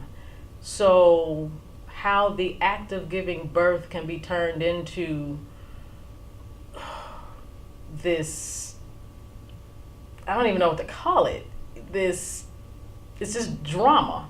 It's just drama. So, yes, to answer your question, I did believe, and in a lot of ways still do feel, that my grandmother was my mother. Because she was the one who bathed me and fed me and clothed me and helped me with my homework, and it was her household, her and my grandfather's household that I was raised in, with my sister, aunts, and uncle, brother. My mother was on her own. You know, she, from what I understand, she was in the house when I was little, but at some point she moved out on her own. So she was kind of like that sister that I rarely saw. So my nuclear family was, I'll use the actual terms, my grandparents, my aunts, and my uncle. So, you know, those were the folks that I was around. And having been told that they were not actually, you know, who they said they were, left me feeling really lost. You know, lost, betrayed, confused, and even though I'm older now, obviously, and I know the truth, when my grandmother died, for all I know, you know, the way I felt, my mother had passed. When my grandfather died, my father died. And it's not the story that they concocted that disturbs me today, because, you know, I kind of get it. My mother was, like I said, she wasn't married, that wasn't socially acceptable, blah blah blah. You know, I don't know if my grandparents made up the story because of the, you know, the fact that it was a sin to have a child out of wedlock, or if they held some sort of social status and they did not want to be looked down upon because one of their children who was unwed had a child. You know, I don't really know what the reason is, and given that my grandparents are no longer living, I don't know that I'll ever get the truth. But what gets me to this day is I'm expected to have maternal feelings toward my mother. And I am constantly reminded by that side of the family that I should have these feelings. And I'm like, what don't you people get? So recently, a couple of weeks ago, I had a conversation with my uncle. My uncle had called and told me that my mother was in town. They're all in Philadelphia, so she had flown from where she is to Philadelphia to visit her siblings. And then my uncle texted me a picture of himself, my mom, and my aunt. And, you know, I got the picture, I looked at it, and I'm like, okay. And I kept moving, went on about my day. And that was on like a Tuesday. And so on Friday, my uncle called me. And he's like, hey, did you get the picture I sent? And I'm like, yeah. And the phone was quiet for a bit. And then he said, well, you know she's your mother. She did give birth to you. And I'm looking at my phone like, really? So, because I did not have a response or reaction to him sending me the photo, the next thing out of his mouth is that. And so, I just had to tell him, I'm like, your mother was my mother, and your father was my father. So when they passed away, I was as hurt and as inconsolable as you all were. So if you all were going to tell me that she was my mother, you should have done it then. Trying to force it down my throat and have me behave the way you need me to behave in order for you all to feel better about the lie you all conspired, you all agreed to participate in. I'm not going to do it. So, that's not to say that I don't care about my mother. That's not to say that I don't respect my mother. It's just that I don't have the feelings for her that I had for my grandmother. And I'm not going to allow anybody to force me to feel a way that I don't feel. And so because I don't feel that way, I am, have pretty much been ostracized from the family, which is an unfortunate circumstance because I do love them and care about them. But not enough to sacrifice how I feel to make them comfortable. So I share that because I know that there are other people who've been born under or raised under similar circumstances. And, if there are any parents out there who are watching this who are considering misleading your children about who their parents are, please don't do it. Just don't do it, because it creates so much unnecessary anxiety and confusion and a lack of trust, and it's just life is hard enough than to have to go through life wondering who you are and who you're going to be and whose you are, and it's just a lot. You brought up the lack of trust, and that's what I was thinking of when I was listening to the story, because the parents are the first examples that a child look up to for truth. Right. And when that doesn't exist, or when it becomes a lie,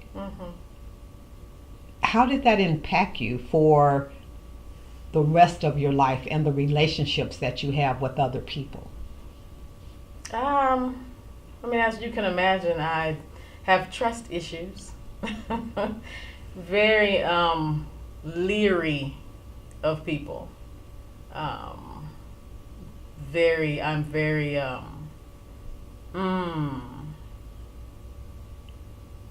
what comes to mind is guarded. Very guarded about who I'm around, who's around me. And actually that's really just been within the past, I'd say 3 years or so. Like, I'm aware of the fact that I have trust issues now, but before I was really aware that I had trust issues, the people I was attracting was pretty much like the people I was brought up around. So I would attract situations where I wasn't of primary concern in that relationship, or my health and well-being wasn't important, or my feelings weren't important, or whatever they had going on was more important than what I had going on. And I really can't blame them, because that's what I was accustomed to, and those are the relationships that I put myself in. I also found that what I wound up doing was attempting to overcompensate or take on near impossible tasks, because I had to prove my worth. I had to validate my existence. In order to do that, I had to do something great. And that's exhausting. And the last time I did that, it wasn't good. It wasn't good for me at all. So I've learned from that. But back to the original question, I'm very guarded, very particular about who I'm around. My core group of people they know who they are. You all know who you are. And, those are the folks who, they know my weaknesses, but they never hold that against me or, attempt to manipulate me because they know what my weaknesses are. My core people, they build me up. So, some positive things have come, out of this story that was concocted. Because I have very little trust or faith in people, what I had to do in order to maintain my sanity, I think, was just to go on a quest for, God and what I believe. I've had to reevaluate my core values because, not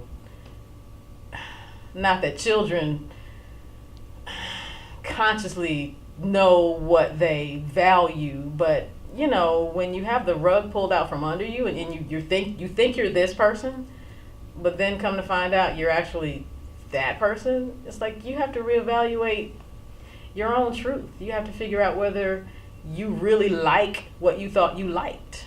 You have to determine whether what you thought was important is actually important to you. Is it important to you, or was it important to your family? Or in my case, was it important to me, or was it important to my grandmother? Or was it important to my grandfather? Or was it something that my aunts liked that I just identified with? And I spent a long time trying to figure out who I am. And that's not to say that the search is over. I just now have a better basis for making those choices, and I get to say, I get to say what's true for me. I get to say what I believe in, and for me right now, it's just about moving forward. I appreciate you sharing your story, and it's not uncommon, like I said earlier, because it does happen for whatever reason. Yeah. That the adults feel is the best thing to do. They just haven't taken into consideration the impact that it has on the child. Sure. So these childhood lies get to affect a person well into their years.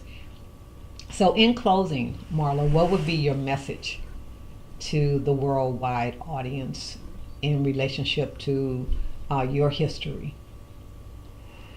Well, as I said earlier, if you are a parent who has misled your child about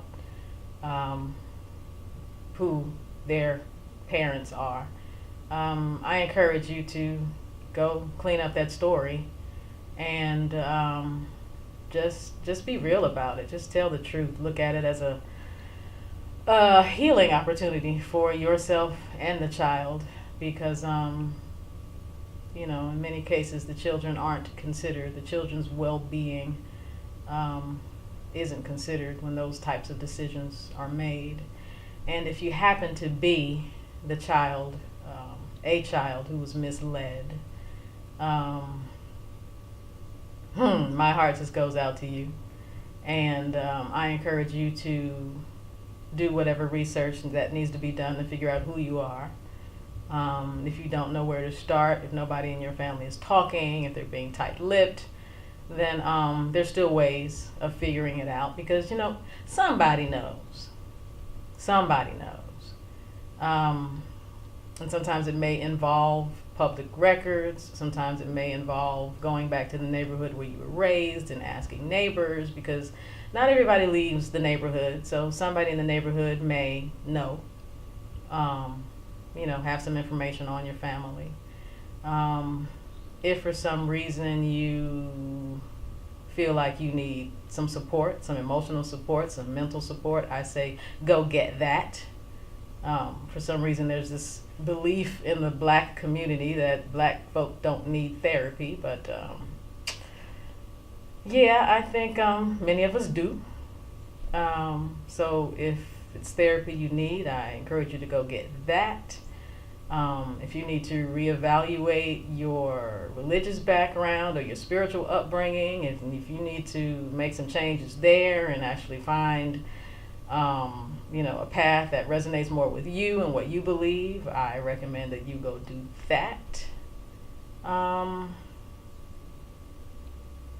Anything that's going to help you feel better about who you are and to move forward in a positive and healthy and enlightened way, then that would be my advice. Thank you, daughter. Yeah. Thank you, Mama.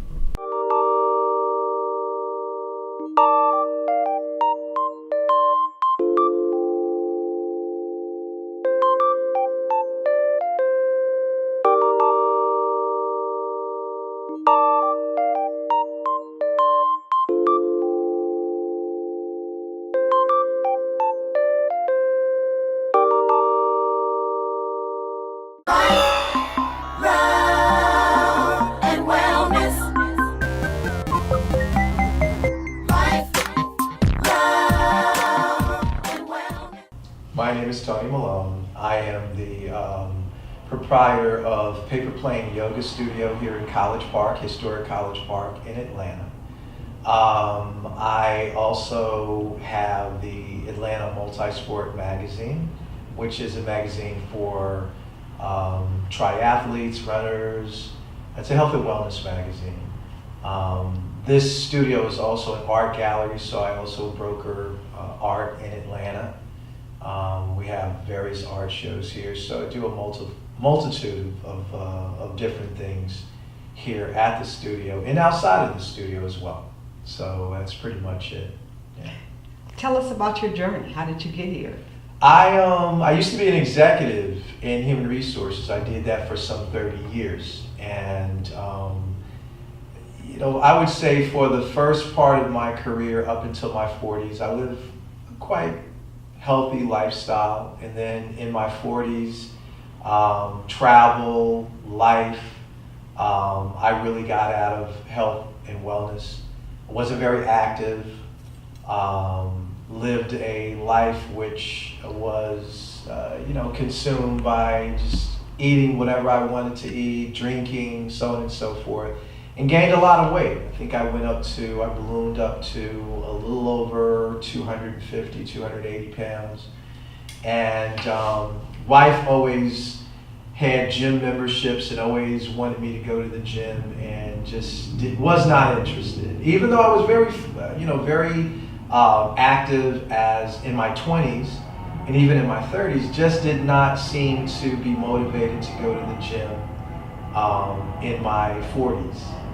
And fast forward, I started to go to the gym. Didn't necessarily have health issues, but was borderline hypertension. And the doctor just said, hey, listen, all you have to do is just stop some of the things that you were doing and do a little bit of exercise and eat better, and it would prevent you from going into that next phase of your life where you're going to be unhealthy. So I still didn't listen until I got a phone call one day from my brother, and my brother shared with me that he had some visions about me not living a healthy life. and challenged me. Just say, hey, listen, you can do whatever you wanted to do. You have the gift of gab. You can, you've always been able to mobilize people and get people excited about whatever you were doing. And you could run for mayor, you could run for whatever. But if you continue to do the things you were doing, you're probably going to live a very short life. And at that time, I stopped doing a lot of the things that I was doing. I stopped drinking, I stopped smoking cigarettes, which I actually started smoking cigarettes at the age of 30. I wouldn't even smoke a cigarette. So, but that's another Jerry Springer show. So I stopped doing a lot of those things, started going to the gym, and the rest is really history. I started picking up running, and then started picking up triathlon. My first marathon, 26.2 miles nonstop, was in Madrid. And I just, went to Madrid, did the marathon there, did Paris Marathon, did Philly Marathon, did Chicago Marathon, I wanted to do a marathon every month. And that was, was unrealistic given my schedule, but I came damn near close to it. And, after the marathons abroad as well as marathons here, I also did New York Marathon, which, thinking back now, when I was living back north, never thought that I would do a New York Marathon. I thought people that ran marathons were crazy. I mean, I often loved the way runners looked. I mean, I loved their body type and way they looked, but never thought that I would run a New York Marathon until I did. So I think running the 5 boroughs of New York really also just put another layer of the things that you can do. And it's just amazing when you set your mind to it, and you have that belief in the universe, in God, that you can do anything, that those things can come to fruition. And so that's what really propelled me into this journey of helping people with their health and wellness. I was let go off of my corporate job that I had for about 11 years, and they gave me a 2-year severance. So I had 2 years to kind of figure out what I wanted to do with my life. And every time I would go to places, whether it be Starbucks or whatever, I would see the same people come in and out of the Starbucks, and I would be there either reading a book or whatever, and I would be dressed in my running apparel. And people would ask me, what do you do? Because we see you here every day. I mean, did you hit the lottery or something? I mean, how do you make an earning? And when I told them my story, they said, wow, 2 years severance? Wow, I only wish that. And I would ask them, what did they do? And I would probably say about 80% of the people that walked in there were unhappy about what they did. They would go to work every day. They would come in and out of these places, whether it be the cafe on the corner or Starbucks.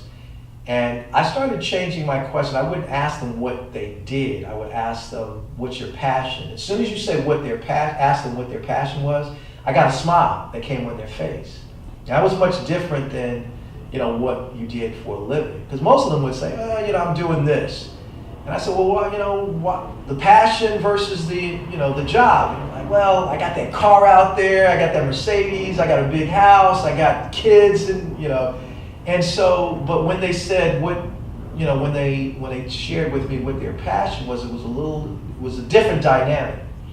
And I fed on that dynamic and said, do I want to go back to corporate, or do I really want to do something that means that's going to take me to that next stage in my life? I wanted to help people. I saw that we had, it was an epidemic, it still is an epidemic in our country with people that they eat poorly.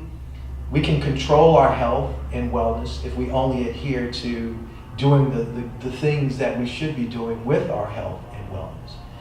And eating better, exercising, sleeping, reducing stress, and some other things that we can do. And that being said, I started to go back and get certifications in health and wellness. I got running coach certification. I became certified as a yoga instructor. And I started to, with this new role, I started to really embrace not only what I was doing, but listening to other people's stories that were quite similar to my story. And, those stories were people who wanted to do some things different, but maybe not knowing how to. But also, I met a lot of awesome people, amazing people that did change their story. They started in one venue where they were not eating healthy and not doing healthy things to going into living a healthier lifestyle. So I know I said a lot. You asked me one question, I kind of extrapolated on that question, but for the most part, that's pretty much what I do and some of the things that led me to this journey that I'm on now. Well, excellent answers. In the instance with your brother helping you or making the initial suggestion to you that perhaps a different way of life would benefit you more, and, because there's been research and the diseases that we experience here in the United States are called diseases of affluence, because the corporate lifestyle that you were talking about have a tendency to lead to the overeating, the rich diet in meats and things like that, and the sedentary life, where you're not really moving because you're from one corporate event to another. So that was really a beautiful gift that your brother gave you to bring your mind to that awareness. I agree, but the underlining thing was it wasn't actually my brother. It was actually my wife. My wife really was fed up with my lifestyle, and she appealed to my brother to have my brother talk to me. And I only found this out years later. And so that makes, my wife is very special regardless. But she was at her rope's end when we appealed to my brother to help. And so my brother was the voice, but my wife was the person that was behind it. So I give her all the praise in the world because she really was the one that changed my life. And like I said, she's so, how would I say it? She was, only years later did I find that out.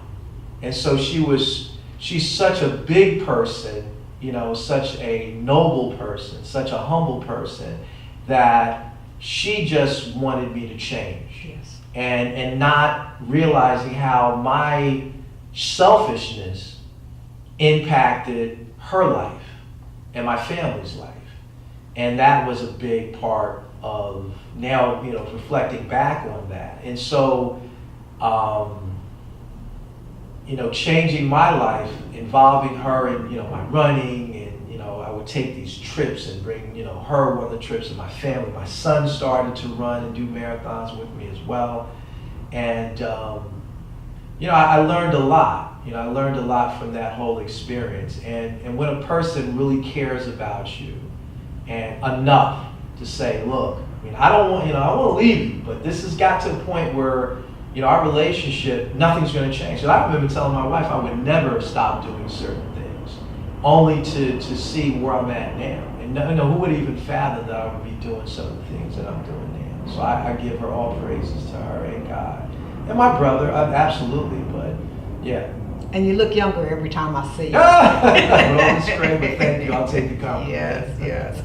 And so that's why it's important in this webinar that we include men such as yourself, because a lot of times we don't see ourselves when we have the discussion around health and wellness. It's women or it's people of other ethnic backgrounds. And so for you to be here and to be able to share the story, your wife was wise enough to know the avenue that she needed to take, and she had enough love where it wasn't selfish. She was more interested in your well-being than anything else, and so I applaud her on that. And so, but the same type of compassion is with this, in that we can reach our men to tell them that health and being well is a sexy. It's the new sexy. I agree. It's also more than that too. There's a lot of misnomers about what I do, whether it's yoga, running, and there's also, look at our history. I mean, a lot of times people don't realize that we are, in a lot of ways, as people, we have issues. We're broken because of the things in the past, whether it be slavery or whatever. And so we don't trust doctors for good reason. You know, we've been experimented on. We're still being experimented on, even with our food supply now. And so there are a lot of things that make people not do what they're supposed to do with respect to their food. We don't educate ourselves on the food. So many people pick something up on the shelf from the shelf and they don't even read what it's what the contents or ingredients are. A lot of it is tribal knowledge. We eat what our parents ate, what our parents' parents ate. And so there are things that we still have hang-ups on certain things, meat that we're supposed to get, and that's how we get our protein and all this other stuff, which is a fallacy.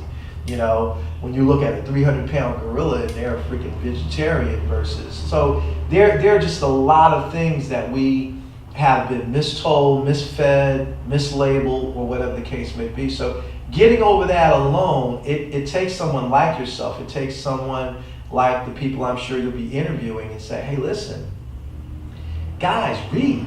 I mean, I'm living proof that, the things that I used to do, I don't do anymore because I started to really care about how I felt and care about what I was putting in my body.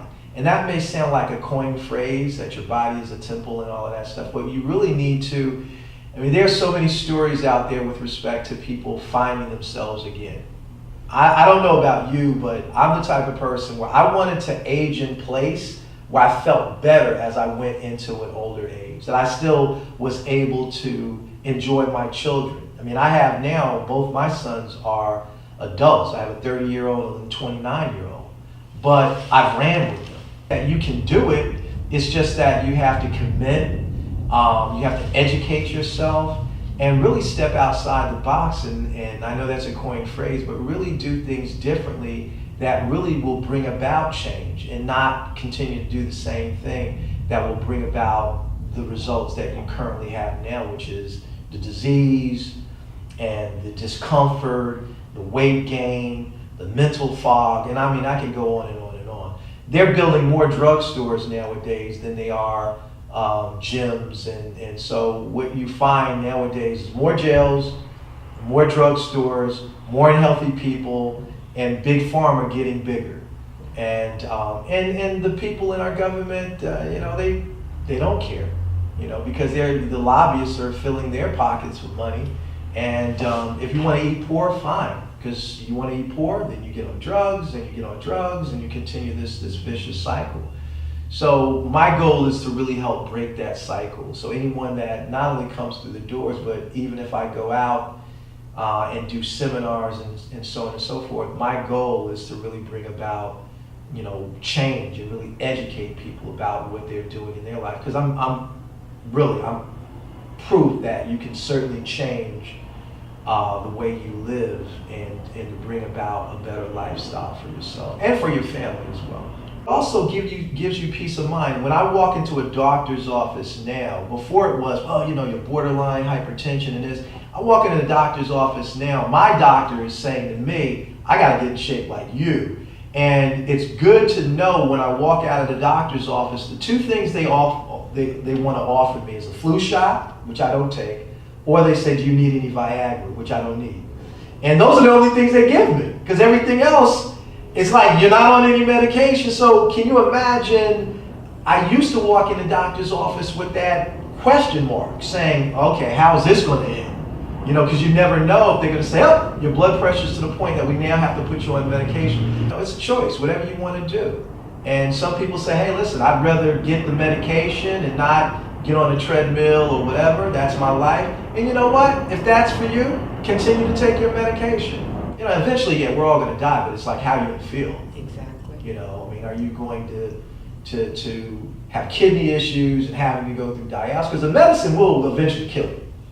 There's side effects. Take this and, it's for sinuses, but this is going to happen and this and this and this. Take this for blood pressure, but eventually your kidneys and all of the other stuff is going to. So, to me, the choice is pretty clear. You gotta make sure that your diet is correct. So I became a vegan, not because it was the thing to do, but I'm doing it not only because, what we're putting in our bodies is not the same meat that my parents grew up on. It's so full of chemicals and literally meat products nowadays are giving people cancer. People don't realize it. It's giving our community hypertension. They think it's the sugar and all this other stuff. It's the meat.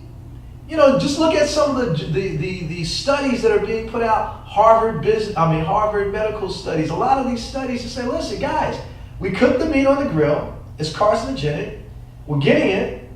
And colon cancer, all of these things. And so that's another Jerry Springer show. Put that on the side. The bottom line that's an is, excellent point. Go ahead. The bottom line is, if you could be a runner, and I appeal to my runners, my triathletes, but if you're still drinking the dark liquor, you're still eating the meat, you're still living these lifestyles where you're not getting your rest and all of that stuff, and you're not recovering, guess what? You're still going to have these issues because you're dealing with inflammation. If you don't have the mental, you don't have the spiritual, and your eating is not done, you're going to have issues. You're going to have injuries. You're going to have blockages, whatever the case may be. So you got to get them all together. And that, for me, that's the key. That's the one thing that I think a lot of my colleagues still have not, tapped into. They're doing all of the good stuff. We're posting all of the pictures of all of the runs that we're doing. And all that's great.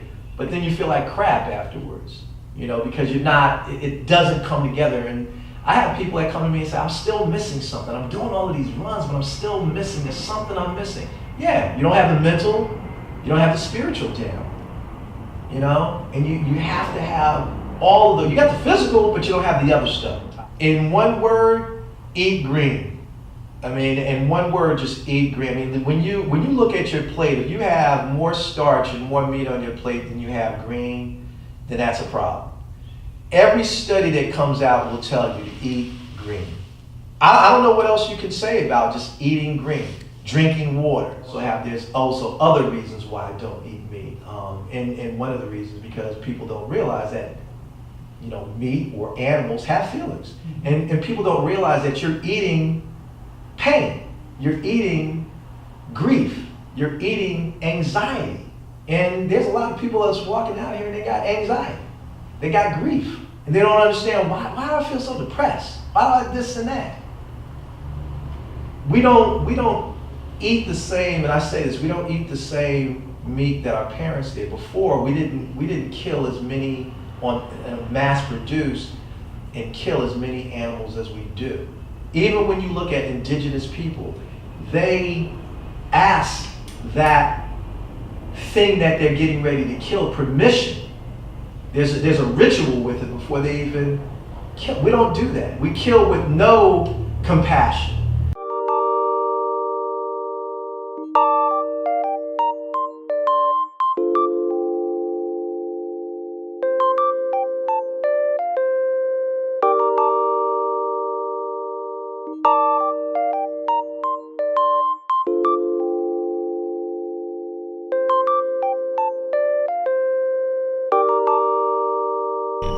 Thank you for being with us today. And we know that you enjoyed our awesome, incredible speakers. And we certainly appreciate you as being a part of this groundbreaking historic event. And so we invite you to tomorrow perhaps invite a couple more of your friends over, or how about at your church or your synagogue or your mosque, invite people and have a viewing party so that you can have a discussion afterwards.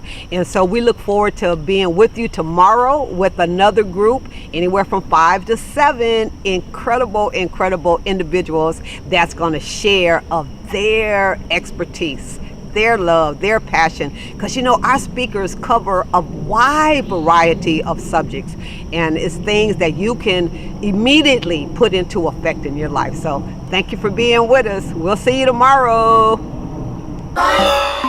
Rise.